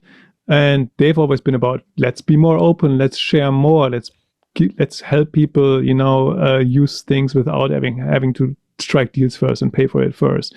And they see themselves threatened by people backpedaling and saying, no, we actually have to put a paywall everywhere and we have to lock everything down. So now they're starting this whole initiative where like, well, maybe if we figure out frameworks to signal to crawlers what to do, and maybe attribution is one step, and then instead of direct payments, they also have this idea or this model that they're exploring is like payments to the ecosystem. So for example, if you were a scientific publisher or if you were a university and an AI crawler would want to have access to all your papers or all your stuff, all your data, instead of figuring out what the fair rate for this specific scientific paper is, maybe have them pay a lump sum into some sort of pot to fund scientific research in the US in general or wherever. And it's an interesting idea. I think it's a approach that might actually work for both sides, and it's not this either or. It's trying to find a way that works with both sides. So I think it's interesting. Yeah, that's part of what that article I wrote was about, actually, is this sort of like, there's been this reaction in free knowledge communities, including Wikipedia, to AI and scraping, where the sort of like knee-jerk response is like, wait, no, you can't have our stuff. Like, we want this to be free and open and available to everyone, but not to AI companies. And we're starting to see that, I think, elsewhere, where, news publications are increasingly paywalling their results. You're running into registration walls a lot more, where everything is getting like super, super locked down, and in large part, I think, as a response to AI. And I think it's really making the web a worse place because it makes it inaccessible to everyone when you're trying to prevent bots from crawling the site. You're also causing people to run into paywalls, reg walls, et cetera. So I do think there is really something there to that argument from the Creative Commons folks around, we can't allow AI scraping to essentially destroy the open web. Who's got a totally different take on this stuff than he used to in the age of AI is Lawrence Lessig. Larry Lessig, I had him on the show, and he says, yeah, my 30-something self thought, remix everything, open rules, no IP law, get rid of it all. And now in the age of AI, he feels totally differently about it. He no longer works directly on that stuff anymore, but yeah, it's interesting to see how much this technology changes everybody's perspective on it. And to your point, Molly, the Wall Street Journal used Business Insider as an example, but Business Insider has one of the most stringent paywalls of all. Yeah. And I don't use them anymore because I don't pay for them and I can't get in. And so they're not getting any traffic from me either. And it ain't because of AI. I think it is this sort of double-edged sword where it's like, okay, we can't have it open because everything's going to get scraped, but we can't close it off because then no one's going to access it. And so it's like, all right, you're just sort of dying from both directions. It's clear we need a solution. The Creative Commons has proposed this CC signals as their solution. I think the question there is going to come down to enforceability, because we've seen AI companies more than willing to ignore robots text or, to scrape paywalled content and that kind of thing. And so my concern is that the same thing will happen with these signals, which is we can't really rely on AI companies to operate in good faith. So there needs to be some enforcement mechanism, I think. And all of these are just norms, and norms are easily ignored. And robots.txt is a perfect example of that. Let's take a little break. We'll come back. We have more to talk about. Molly White is here from Citation Needed, mollywhite.net. Jacob Ward, author of The Loop, which I really recommend. It's a very interesting, well-written book. A lot of interesting information in there. He's also at theripcurrent.com. where he interviews apparently everybody good. It sounds like you've interviewed All I them do all. is all I do is Raskin and pimp Larry my Lessig guests here. That's all I do. Yes, so smart. JacobWard.com also. And Janko Reckers, who somebody just said, that guy's really smart. Yeah, I appreciate that. I had to jump in right there right away. I love it. That guy's really smart. We should listen to him more. Yanko's at lowpass.cc. Our episode this week brought to you by ExpressVPN. That's my VPN, the one I recommend. Going online without ExpressVPN, how can I describe this? Well, it'd be like leaving your laptop unattended at the coffee shop while you run to the bathroom, right? Most of the time, you're probably fine. But what if one day you come out of the bathroom, your laptop's gone, and all your most private stuff is on it? Ay, ay, ay. This is why everyone needs ExpressVPN. Every time you connect to an unencrypted network, whether it's a cafe, a hotel, an airport, your online data is not secure. Any hacker on the same network can gain access to and steal your personal data. In fact, it doesn't even take much technical knowledge to hack someone, just some cheap hardware. And your data is valuable. They're incented to. Hackers can make up to $1,000 a person selling your info on the dark web. ExpressVPN stops hackers from stealing your data, even on those open Wi-Fi access points, by creating a secure encrypted tunnel between your device and the internet. This is why ExpressVPN is the one I use. It's the best VPN out there, the only one I recommend, because they're committed to keeping your privacy private. I use it when I travel, to keep up on my shows, to watch football. In fact, they just passed a third-party audit that says, yes, ExpressVPN does zero logging, that their trusted server technology works exactly as advertised to prevent logging. ExpressVPN is the best VPN because it's super secure. It would take a hacker with a supercomputer over 1 billion years to get past ExpressVPN's encryption. It's super easy to use. You fire up the app, you click one button to get protected. And it works on all devices, phones, laptops, tablets, and more, so you can stay secure on the go. They also have, and this is cool, an optional dedicated, this is new, a dedicated IP service engineered with innovative zero-knowledge design. Not even ExpressVPN can trace an IP address back to the user. Isn't that great? Suddenly you're using an IP address that doesn't identify you in any way, even to ExpressVPN. Rated #1 by top tech reviewers like CNET and The Verge. It's the only one I use. Secure your online data today by visiting expressvpn.com/twit. That's expressvpn.com/twit to find out how you can get up to 4 extra months free when you buy a 2-year package. expressvpn.com/twit. We thank them so much for their support of This Week in Tech. Thank you, ExpressVPN. I didn't even put this story in the rundown because I thought, who cares about NFTs?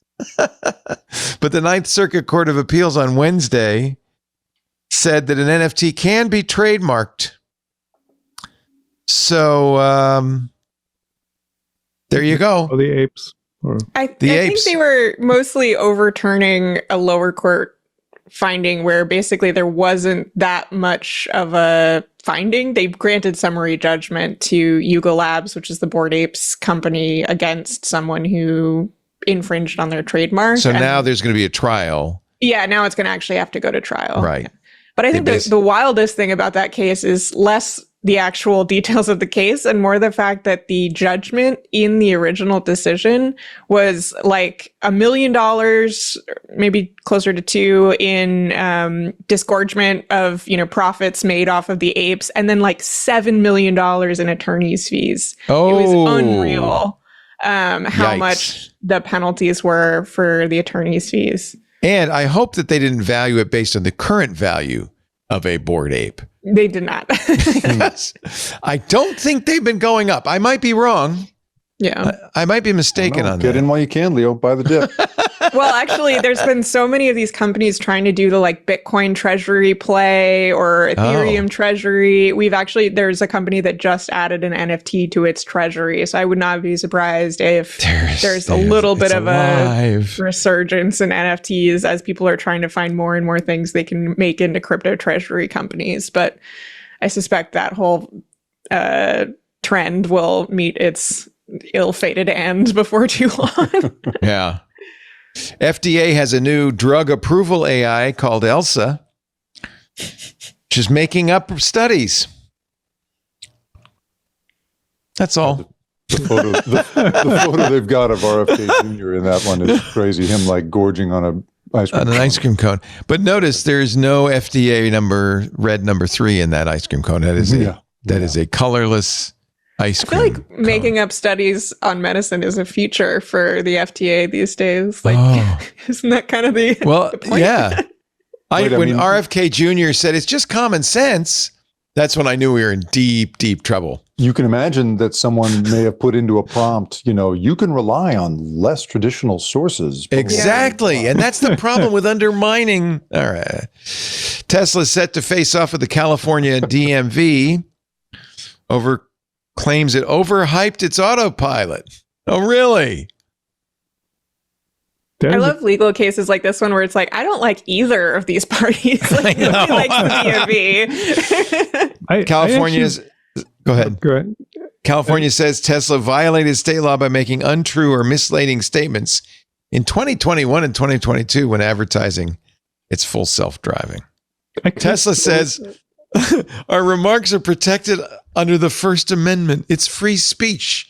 I'm surprised it's the DMV going after them and not the FTC or someone like that. Well, it's a licensing or regulation issue, but I think it's that conflict has been going on for a while, and apparently one of Tesla's arguments has been, well, we've been saying this for so long, and nobody has stopped us before, so we should just be able to keep doing it. Actually, by now, I think in Australia they got in trouble, and they can no longer say full self-driving in Australia. So it's kind of like those defamation cases where the argument is basically like, this guy says crazy stuff all the time. No one takes it seriously. Who would believe him? Well, and this is the classic thing, right? Promise what you don't have yet, right? That is the classic marketing thing. I'll tell you what we do have. We have a nasty bug in Microsoft SharePoint. It is a 0-day, and already Chinese hackers have been exploiting it. It was discovered last weekend. That's how new it is. We talked about it, if you want to hear a deeper dive, on our Security Now show on Tuesday. It's 2 bugs which allow bad guys to steal sensitive private keys from self-hosted SharePoint. Then once exploited, an attacker can use the bug to plant malware on the server or gain access to files and data. Hundreds of companies have already been hacked by this. In many cases by Chinese hackers, including in the government sector, because I guess they use a lot of SharePoint.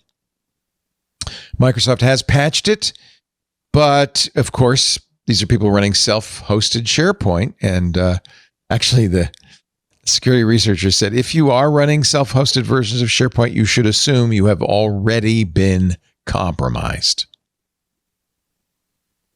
This is one of those ones where I have to say, like, my first thought in reading this was, people are still using SharePoint?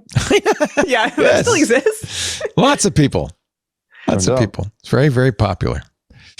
This I felt really bad about. There is a safety app for women called T.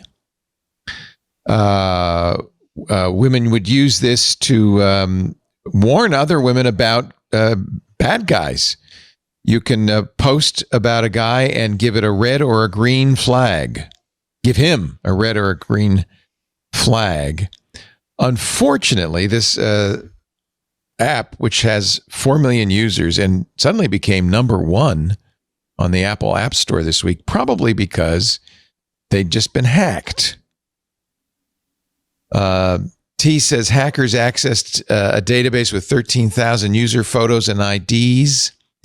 It's a safe space for women that isn't, I guess, so safe. Guess who hacked it? 4chan, of course. 72,000 images were accessed, according to the company. So are these people who are these women users? Women posting about they're the ones that got bad men. Yeah, yes. The app required you to verify your identity with like a selfie in your license or something. And so all of these like verification documents were what was compromised. It's so. I mean, I think it's just a good like reminder of like, this is why you should just not collect sensitive information Right. or be very cautious about giving out your sensitive information. What's the reason that they did that? That they thought they could prevent people spreading like false rumors if you put. I think they were worried. Yeah, they were worried that someone was going to just go on there and like green flag themselves, or like come up or with vice false, versa. Yeah, exactly. Like falsely smear people, and so there was supposed to be some degree of like, I don't know if they were doing like location proximity. I'm not really sure how they were connecting, your driver's license to your ability to rate some guy, but Well, anyway. Like, that one is so complicated, right? Because on the one hand, I think to myself, good. We need more ways to Yes. to have intelligence. Women have always done that kind of like behind the scenes, but then to also see it, centralized as a sort of as a business, I guess, just feels weird to me. Maybe that's part of the problem. And then, and like as Molly says, this sort of like, why do you need to be pulling everybody's sensitive information together in this place that's supposed to keep you safe? I don't know. Galia in our Discord says, of course 4chan hacked it. Yeah, they're the guys they're talking about. That's right. Exactly. Of course. So what could possibly go wrong? People in the UK now have to take an age verification selfie to watch porn online. Nobody's gonna ever hack that. We haven't learned a thing, have we, folks? Well, 4chan's hard at work right now. Right now. They've got their best hackers on. They've got their best people up all night on that one. But this particular thing is threatening Wikipedia as well, because some of there's basically concerns that this law is going to require groups like Wikimedia to do this type of age verification to try to prevent access to material on Wikipedia that's considered pornographic, kind of, but it's really educational. I think the Wikimedia Foundation was actually testifying against this law in the past couple of weeks. Well, it's a law, the Online Safety Act. Ofcom, the UK's media regulatory agency, according to Engadget, has offered a few methods to provide more extensive age verification: credit card checks, photo ID matching, or estimating a user's age with a provided selfie. The problem is, how do you define adult content? And all of these laws, and there are many states who have similar laws, can be used to weaponize content that is not pornography, but is considered by some inappropriate for children, like LGBTQ plus information, or the very famous Wikipedia page on penises. There's an educational purpose here, and it isn't porn. But tied into this, we now see Steam and itch.io pulling adult games, and these are not pornographic, but some of them are, I guess, but adult games off of their site, because the credit card companies are threatening to withdraw their ability to charge credit cards. That's an existential threat to these gaming companies. But this is the world we live in now. This is a new Puritanism, I guess. Well, I mean, I do have to say, like, I'm no Puritan, but if you even a cursory glance at what's going on in the world of AI-generated porn right now is so disturbing. Yeah, and is it why is it more disturbing than actual porn? I mean, think of the 4chan folks that we were just talking about. So it's creepier. Oh, so violence and control and terrible, scary stuff not related to the way healthy sex is supposed to be, is suddenly easy to come by. You can just ask for it and you get it. And that's not a thing I want in front of I don't want it in front of anybody, but I want it in front of kids. And so there is something that has to be done here. Yeah. But is this the solution? I mean, as Janko would tell us, right? Somebody's going to figure this out real quick, and there's going to be some unintended side effect that we didn't really see coming. But somebody's got to do something, and I'm glad the UK's trying, because I know not trying doesn't seem like an option. I know it's an imperfect solution, but I always think that parents are a better way to control this than the government. And I know not all parents will, and kids will always find a way around it. They'll find a way around these age restrictions as well. That's not But I just feel like this is the parent's job, not the government's job. I don't know. Maybe if any parent right now is qualified to have that conversation with their kid, considering what's out there at the moment, I don't think everybody's trained. Well, you have to. I mean, if you don't, then you're not doing your job. I mean, you need to say, look, if you see anything. I mean, look, my kids are 30 and 32. So at this point, anything they see is on them. But when they were little, admittedly, it wasn't as bad. But I certainly said, if you see anything that's upsetting to you or you want to talk, I won't judge you. I just let me know, because there's stuff on the internet that's not good. But of course, it's nothing compared that 20 years ago compared to what it is today. Yeah, I mean, I think also the concern around a lot of these age verification things is there's really no way to do it while maintaining privacy online. You basically have to take so much detail around somebody's identity, and then of course having that information, as we've just seen, is dangerous in and of itself. Well, that's why I brought up the T story. Exactly. Yeah. But I mean, that's partly why the Wikimedia Foundation has been challenging the laws, is based on the idea that like Wikimedia would no longer allow or be able to have anonymous contributors based on this. And like, that's really critical to how Wikimedia functions, because like there are people who cannot edit unless they edit anonymously because of the regimes they're living under and things like that. And so, in this sort of well-intentioned effort to crack down on, kids being exposed to horrifying material online, you're also ending up with this totally other side effect that is damaging in a different way. It makes you want to hold the platforms responsible, I have to say. Makes you want not. Well, that's what Meta wants. Meta wants the app stores to be responsible, right? Oh, that's funny, right? That's smart. Sure. It's not our problem. Mm-hmm. It's also pretty hard for a company like Meta with 2.5 billion users to police everything.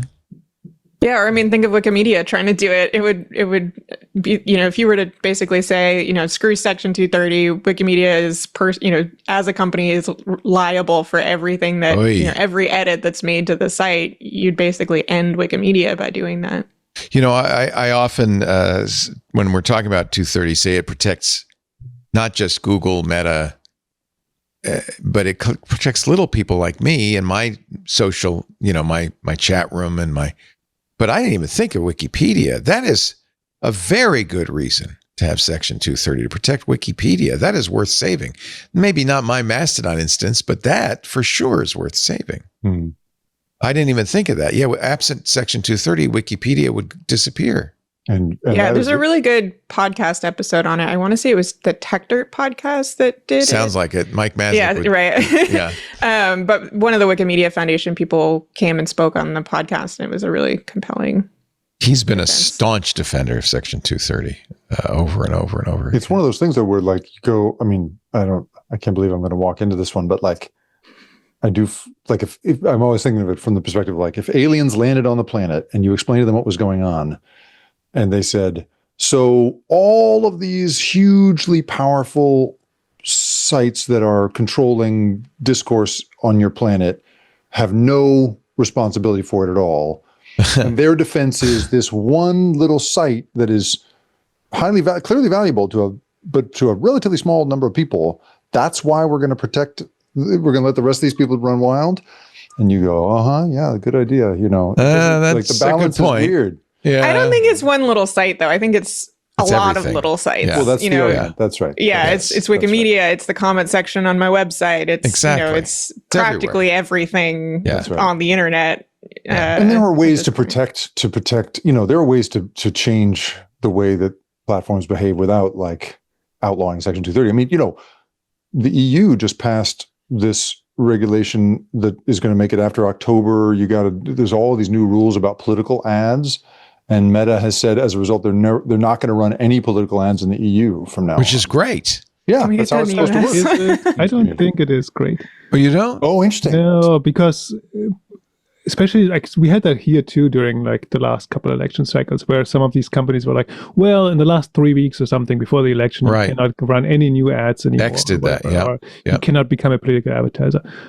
But who that doesn't stop is people who run misinformation networks and that kind of stuff. Right. They still get their memes on there, and it gets like retweeted or whatever you do on Facebook these days. I don't know. So they can still reach out to everybody. And then these political parties who are getting slandered and whatnot cannot respond, essentially. Yeah. There's no recourse. Man, Janko's, usually I'm the bummer on this show, but Janko's really doing a good job. No, he's the smart one today. We always have a smart Someone's one. got to do it. That's right. Someone's got to point it out. Good job, dude. By the way, thanks to our wonderful club members who just informed me that there was a petition with the UK government to repeal the Online Safety Act that raised so many signatures. It only needed 100,000. 321. It's going up. And counting. 321,000 right now. Paul Gregg sent me this link, which forces Parliament to consider it for a debate, and the government must respond. This is kind of good news. They have till October 22nd to respond to this. I don't know if I don't know if it'll change anything, but response. yeah, the response is no. We've considered it very thanks carefully, and thanks for your signature. The Intel is laying off tens of thousands now, 24,000 employees. They're going to over the next year, they're going to shut down plants all over.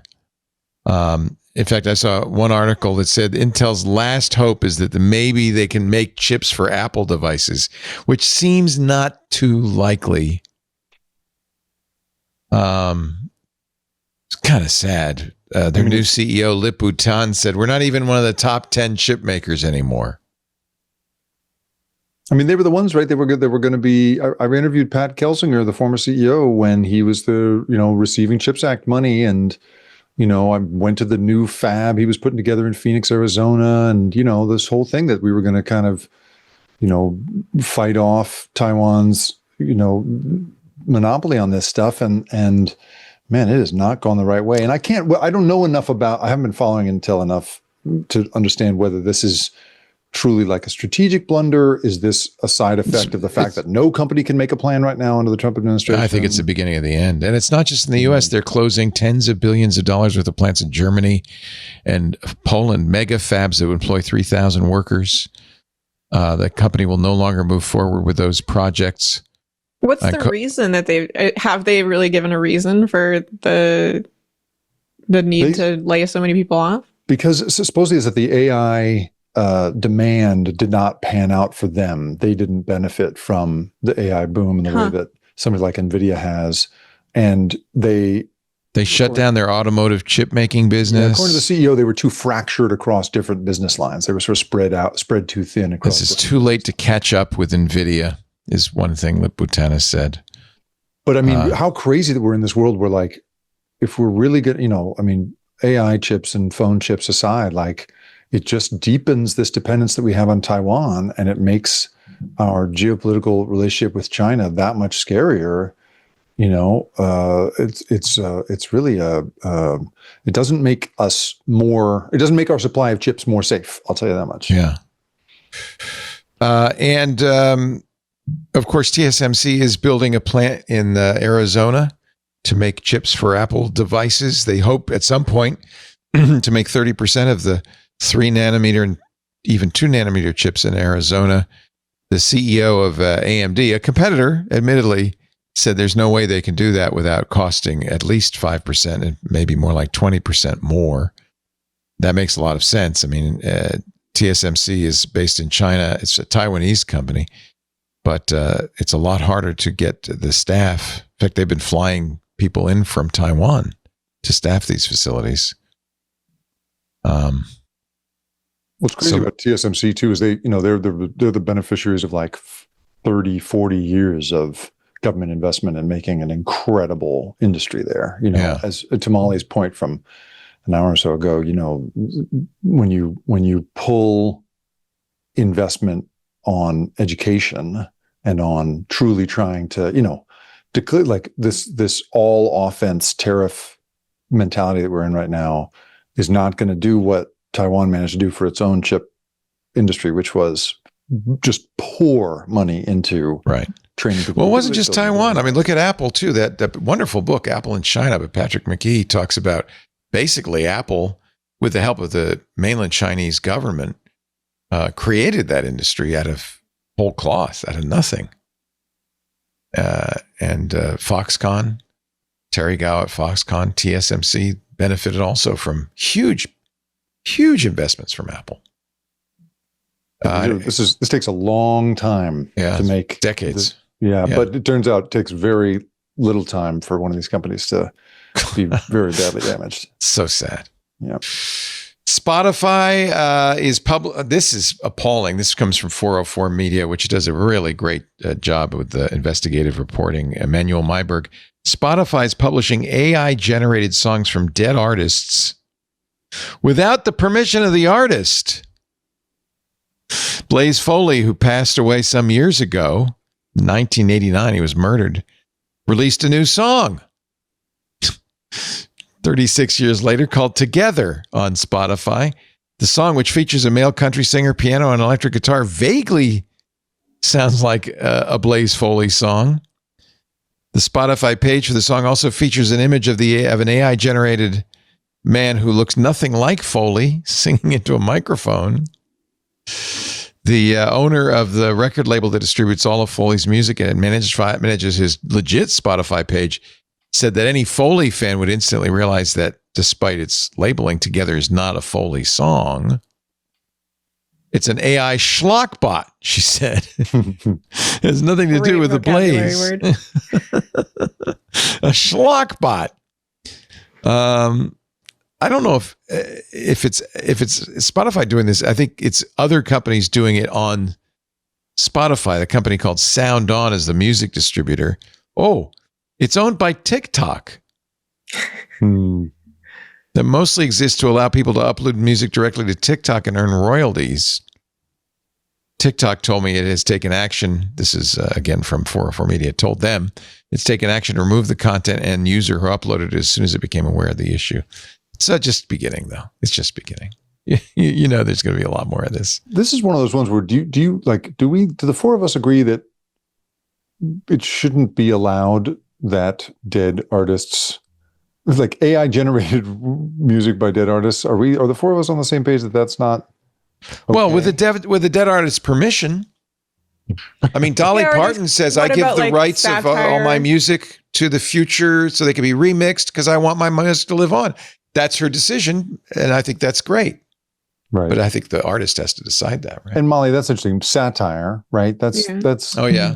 Weird Al can always make a song. Yeah, that seems okay. That's all right under even our antiquated laws. But it just Weird Al still asks permission. Like, he doesn't have to, but he still does ask permission. Right. Yeah. I feel like this is one of those things where I'm like, most humans can agree on this thing. And should there be a rule on this thing? Rather than just letting the AI figure it out. Jacob, I dearly hope that in the years to come, there is an AI Leo doing an AI twit for centuries to come. It'll probably be a better show. It's also, as soon as you come up with a rule, somebody's going to find the exception that makes the rule void. And then you think about, who was it, like Natalie Cole and Nat King Cole, the duet that they did after he died. It's a perfect example of something that happened after somebody, but it was with permission. But should they not do it because the artist is dead and the purist might scream and, protest? I don't know. Jason Calacanis is in our club Twit Discord. He said, I'd gladly pay $100 for a new Dire Straits album. But it's not a Dire Straits album, Jason Calacanis. If it sounds the same, what's the difference? Well, that's where society is really going to fracture, is who feels one way or the other about that. Right. That's exactly right.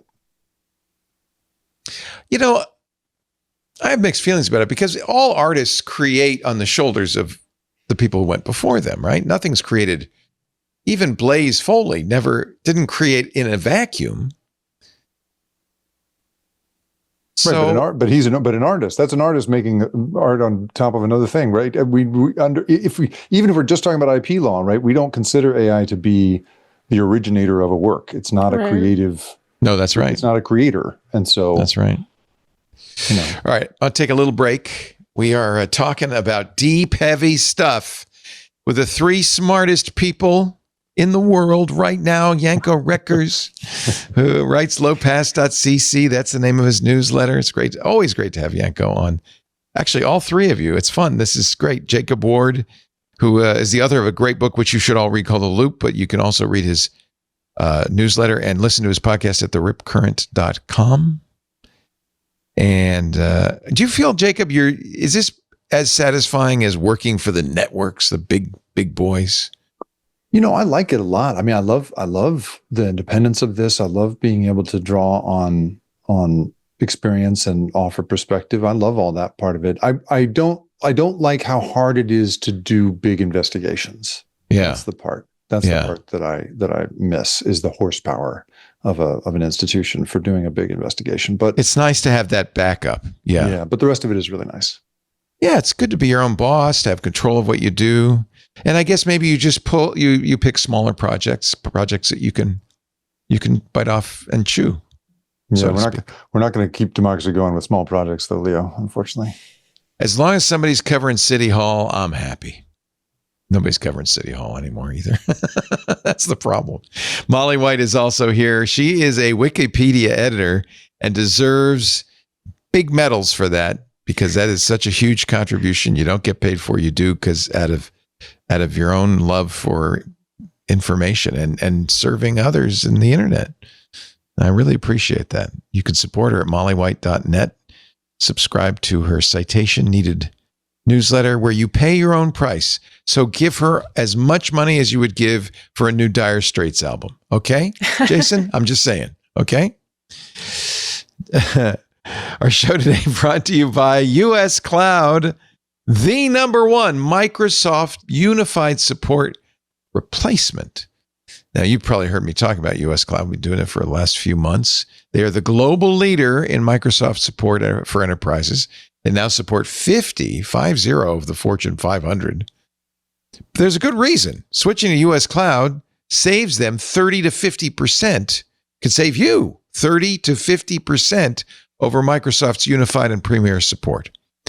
But it wouldn't be any good if it was just less expensive. It's also better. I mean, it's faster, twice as fast in the average time to resolution versus Microsoft. And when the network's down and your hair's on fire, speed is of the essence. They're also better because they have the best engineers in the business. And they're better for another reason that I hadn't really thought of. They will tell you the truth. For instance, do you use Azure?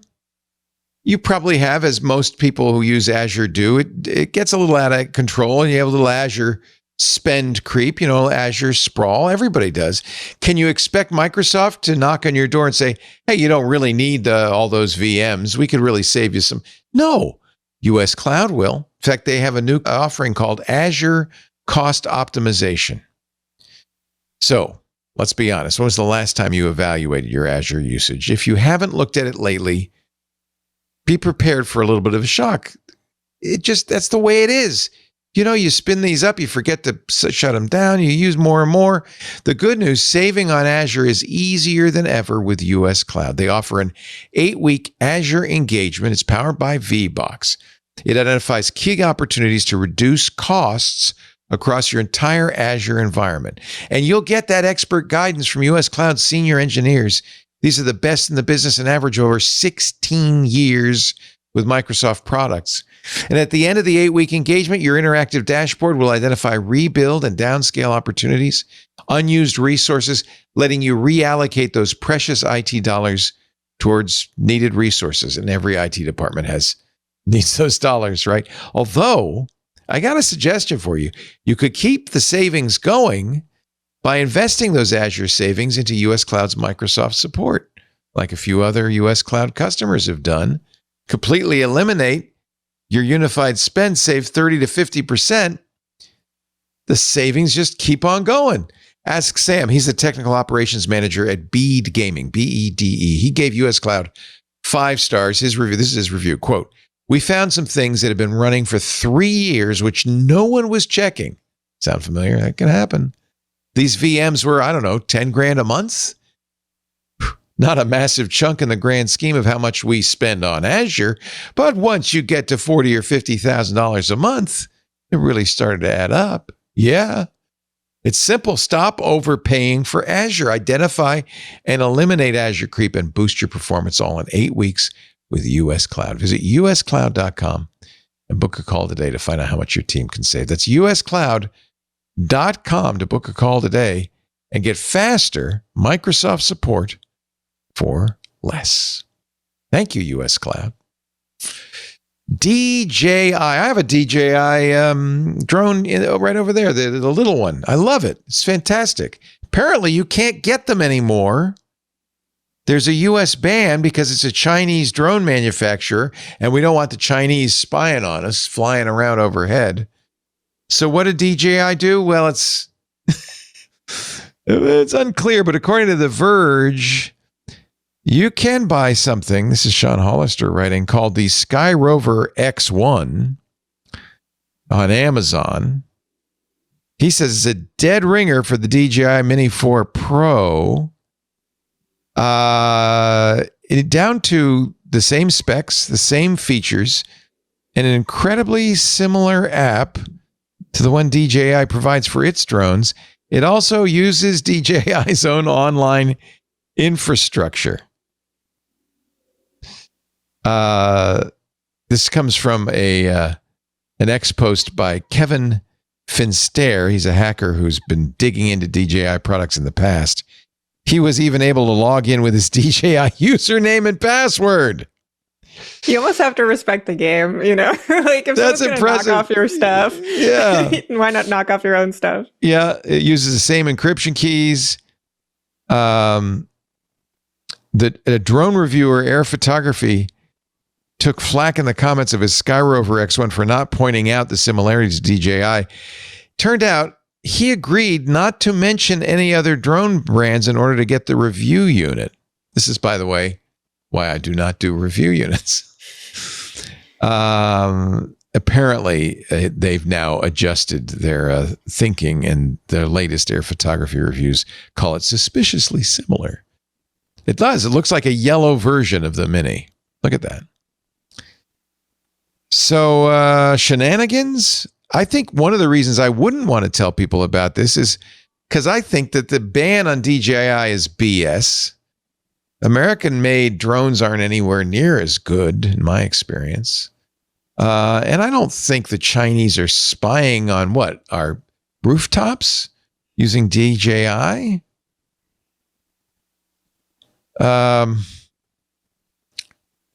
It's apparently not illegal because the Sky Rover is made in Malaysia. The U.S. government hasn't also completely banned DJI drones. A de facto ban will happen automatically by December unless, quote, an appropriate national security agency in China can publicly declare that its products do not, or maybe in the U.S., I don't know. Well, I don't know what's an appropriate national security. It can publicly declare that its products do not pose an acceptable risk to the national security of the United States. Customs, though, is blocking DJI drones from entering the U.S. When The Verge asked CPB whether they are blocking it, the agency said, we're not allowed to discuss that. But try and get one in. So not only can DJI not confirm or deny it makes the Sky Rover X1, Border Patrol cannot confirm or deny that they're blocking DJI drones. So this isn't even a story. Why did I even mention it? We don't even know what's happening. Anyway, I'm glad I have my DJI. I own a DJI drone, and you're not going to get it out of my fingers. That's true. Cold, dead hands. Cold, dead hands. Maybe the secondary market for DJI drones will explode and you can make a killing. Oh, I didn't even think of that. Plus, you can now use that login for all kinds of apps and drones. FCC has approved the merger of Paramount with the Ellison Skydance company with a very interesting proviso.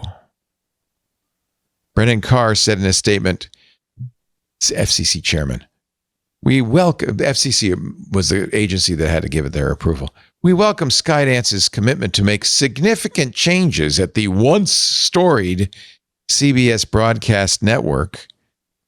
They have committed to ensure the company's programming embodies a diversity of viewpoints from across the political and ideological spectrum. They've also agreed to a babysitter.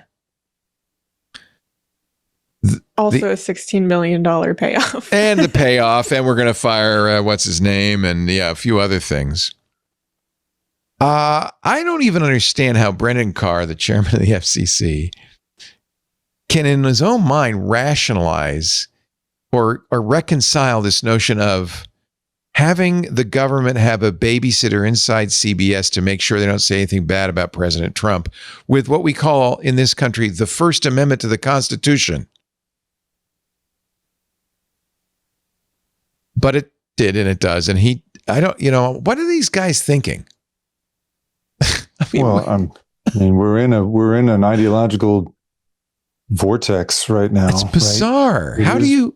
It is bizarre. I mean, and there's a certain, it's a crazy sort of, there's a meshing of both like you see this every so often. Like I remember after 9/11, there was this explosion of media about like revenge and terrorism and I remember that movie SWAT came out. Like there was all this sort of like pro police and so we all get patriotic when the country's been attacked, right? Yeah. It's in the zeitgeist, and I feel like right here you've got this combination of the Trump administration's kind of ideological project and this idea on the part of CBS's new owners that the market will want more conservative news.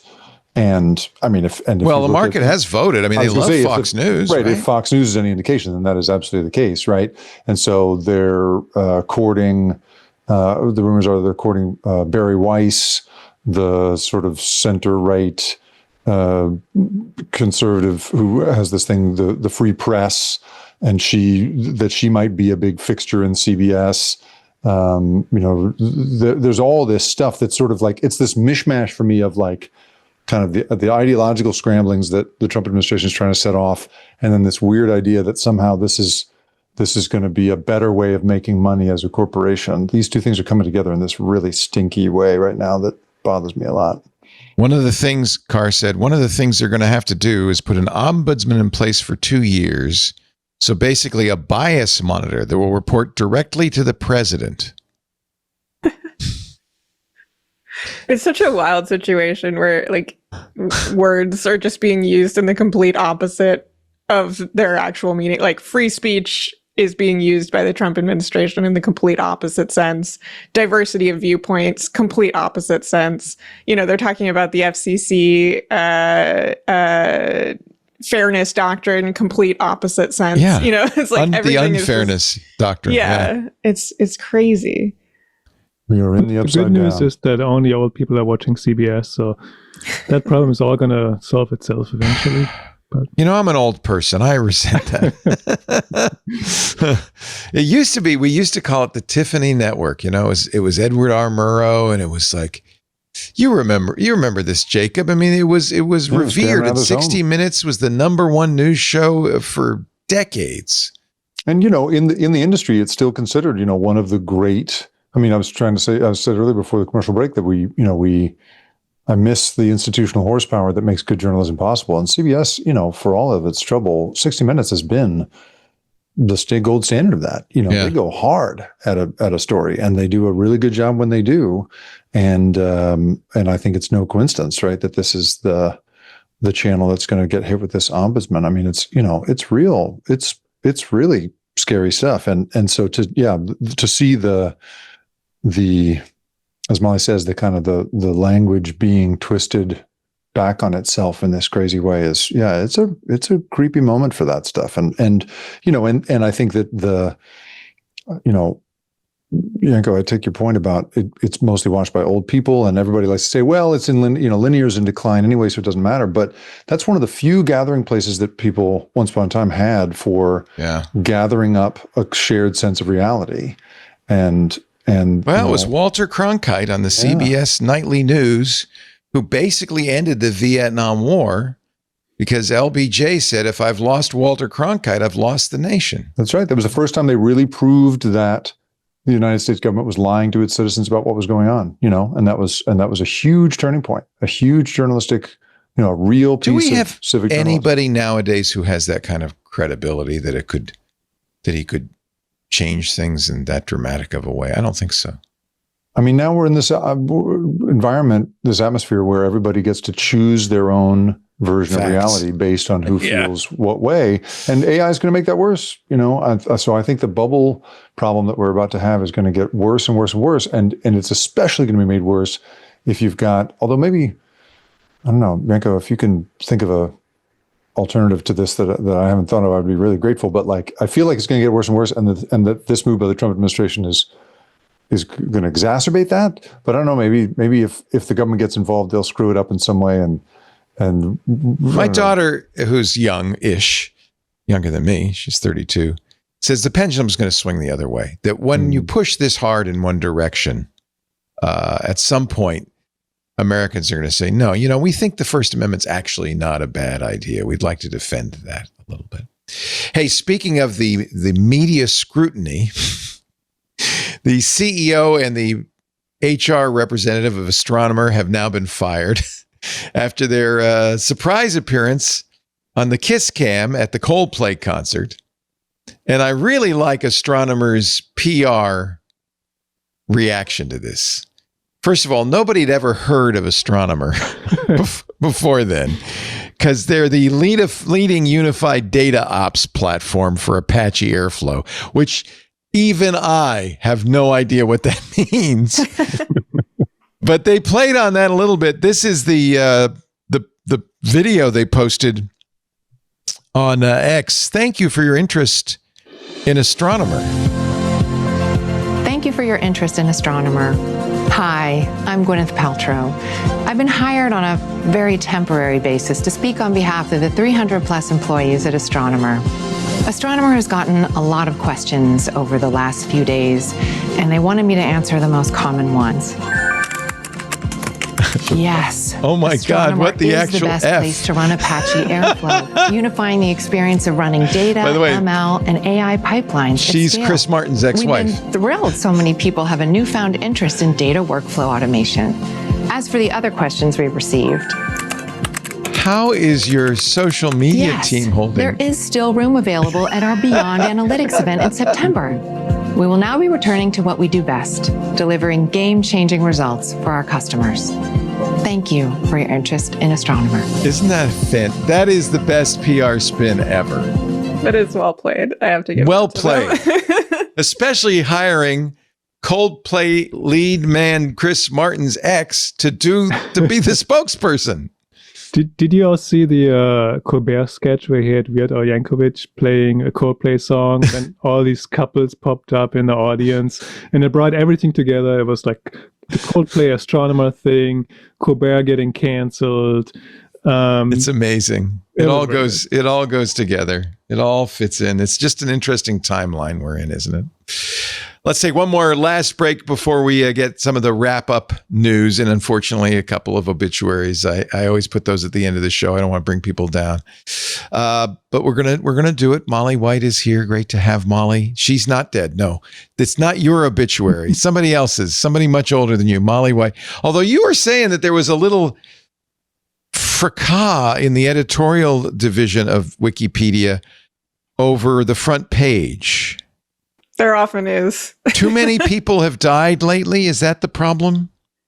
Yeah, we were trying to figure out if Hulk Hogan should get like the full-size blurb or just the name and the recent deaths. And there was the argument from one editor that basically there've been too many deaths lately. We need to stop. So you did do Ozzy, which is good.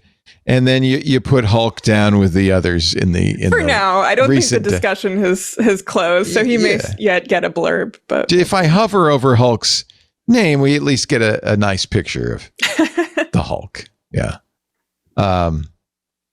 Yeah, that's wild.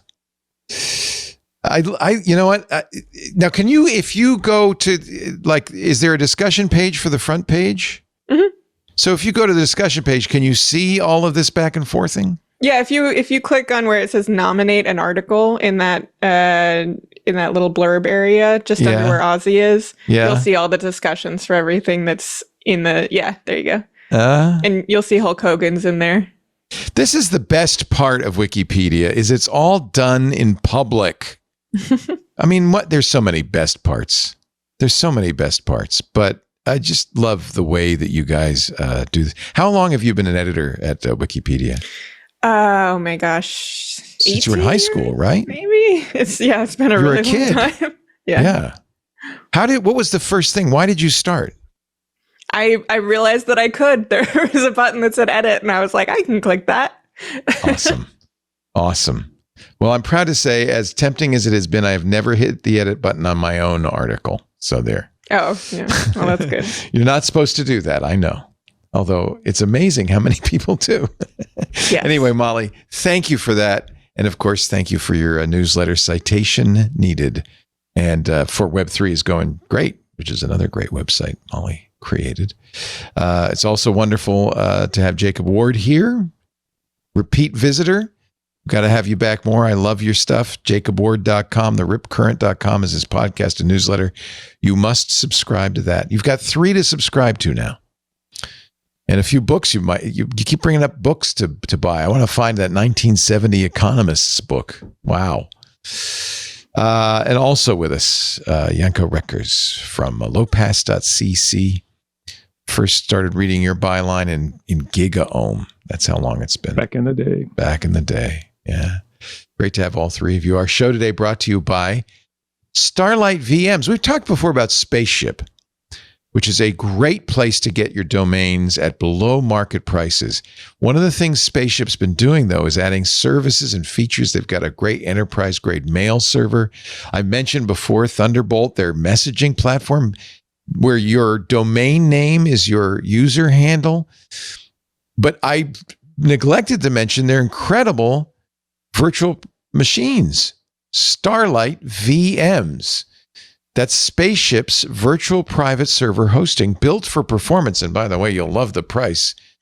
Spaceship is a domain and web platform that simplifies choosing, purchasing, and managing domain names and web products, including hosting. If you've ever struggled to find a budget-friendly hosting that meets your needs, you got to check out Starlight VMs. Industry-leading VPS hosting that meets the high demands of seasoned web pros. Total flexibility with options to fine-tune your plan to include bonus storage or super fast CPUs. You can turn it up, turn it down as needed. US or Singapore data center, the choice is yours. Choose the one closest to you to ensure faster response times. Starlight VM's detailed analytics offer a complete picture of how things are performing. CPU, RAM, network traffic, disk space, get the whole picture so you can fine-tune for efficiency and forecast costs efficiently. I think one of the things I love about Spaceship is that they are a software-driven, modern company. And Starlight shows you exactly. They have, of course, pre-installed software packages allowing you to choose from some of those popular operating systems around. All the features you want, but not expensive. With flexible billing plans, you could pay monthly, you could pay yearly.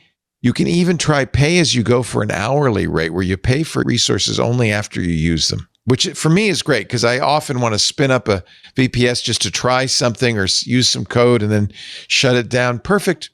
Go to spaceship.com/twit to find out more about Starlight VMs and get custom deals on Spaceship products.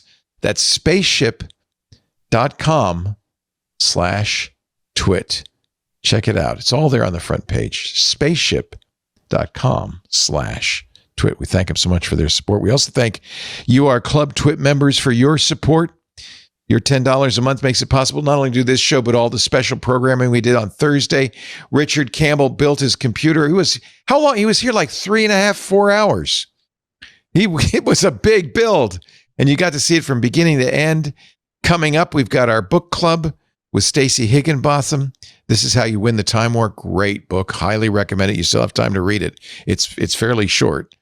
Highly recommend it.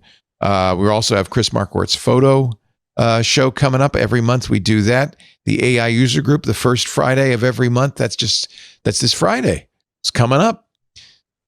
And of course, access to the Discord, ad-free versions of all of our shows. There's lots of reasons to join, mostly because it keeps us on the air. 25% of our operating costs are paid now by club members. Thank you. Doesn't go into my pocket. It goes in the pockets of all the people who make these shows possible. twit.tv/club twit. We thank them. Thank you and all the club members so much for their support. A couple of passings. I don't know if you were fans of the Elder Scrolls, but the father of the Elder Scrolls, Julian Fay, passed. Only 59 years old. He was co-founder and technical producer at Once Lost Games. He had stepped back from game development after a lengthy battle with cancer. Danish. He started his career in early Amiga and NES games before becoming one of Bethesda's earliest employees in 1987. Anyway, if you are a fan of those fabulous games, I'm a Skyroll fanatic, you will want to mark the passing of the father of the Elder Scrolls, Julian Lefay. And satirist and musician Tom Lehrer passed at the age of 97 today. He taught mathematics at the University of Santa Cruz almost until the end, but he became very famous in the 50s and 60s for his songs like Poisoning Pigeons in the Park and The Vatican Rag. I feel like we really need Tom Lehrer's music. One of the things he did that was really cool, he put all of his songs in Creative Commons towards the end of his life so that everybody would have access to the sheet music and the lyrics and could perform them himself. He started in 1945 with a parody of football songs called Fight Fiercely Harvard. He was a Harvard alum. Fight, fight, fight, demonstrate to them our skill, albeit they possess the might, nevertheless we have the will. How shall we celebrate our victory? We shall invite the whole team up for tea. Anyway, look up Tom Lehrer's wonderful albums, including, and I probably should play a little bit of it. I think I can, because I think he's released them all into the public domain or into Creative Commons. But one of my favorite songs of his is The Elements, where he actually sings a song with all the elements in it. And in fact, maybe we'll end the show with that as we say goodbye to our fabulous guests. It's been fun. Thank you, Molly White. You're the best. I appreciate your time and your patience, and most of all, the work you do at Citation Needed and at the Wikipedia. Thank you. Thanks for having me. Thank you so much. Hope we'll see you again real soon. Same to you, Jacob Ward. Buy the book, The Loop. I really can't recommend it more highly. You did so much research on it. I learned just reading it. I learned so much about everything besides big tech. It's really good. Thanks, Leo. Appreciate it, man. Yeah. And of course, The Rip Current is a fantastic podcast and newsletter at theripcurrent.com. Yanko Records, lowpass.cc. All three of you proving that with brains, good looks, and charm, you can make it as a solo journalist in the world. Thank you, Yanko. Great to have all three of you. Thanks for having me. We do Twit every Sunday, 2 to 5 p.m. Pacific, 5 to 8 Eastern, 2100 UTC. You can watch us live. Club members get to watch Behind the Velvet Rope in the Club Twit Discord, where there's armchairs and cigars and brandy. No, there's none of that. But you can watch in the Discord. Might be easier to watch on YouTube, Twitch, TikTok, Facebook, LinkedIn, X.com, and Kick. We stream on all of those platforms. But you don't have to watch live. You can watch after the fact by downloading a copy of the show, audio or video, from the website, twit.tv. When you get there, you also see a link to our YouTube channel where you can see the video. Great for sharing little clips. Best way to watch or listen is to subscribe to either the audio or the video versions of our shows in your favorite podcast catcher. And if they allow reviews there, please give us a good review. Help spread the word. It's hard when you've been doing a show for 20 years. We're not the flavor of the month. We're not the hot new thing. People forget we exist. So tell your friends, tell your neighbors, give us a good review, join the club and participate in our community. Those are all ways you can make Twit better. We thank you so much for being here. We will see you next time. And as I have said for 20 years, another Twit is in the can. Give a big shout if you know who Tom Lehrer is.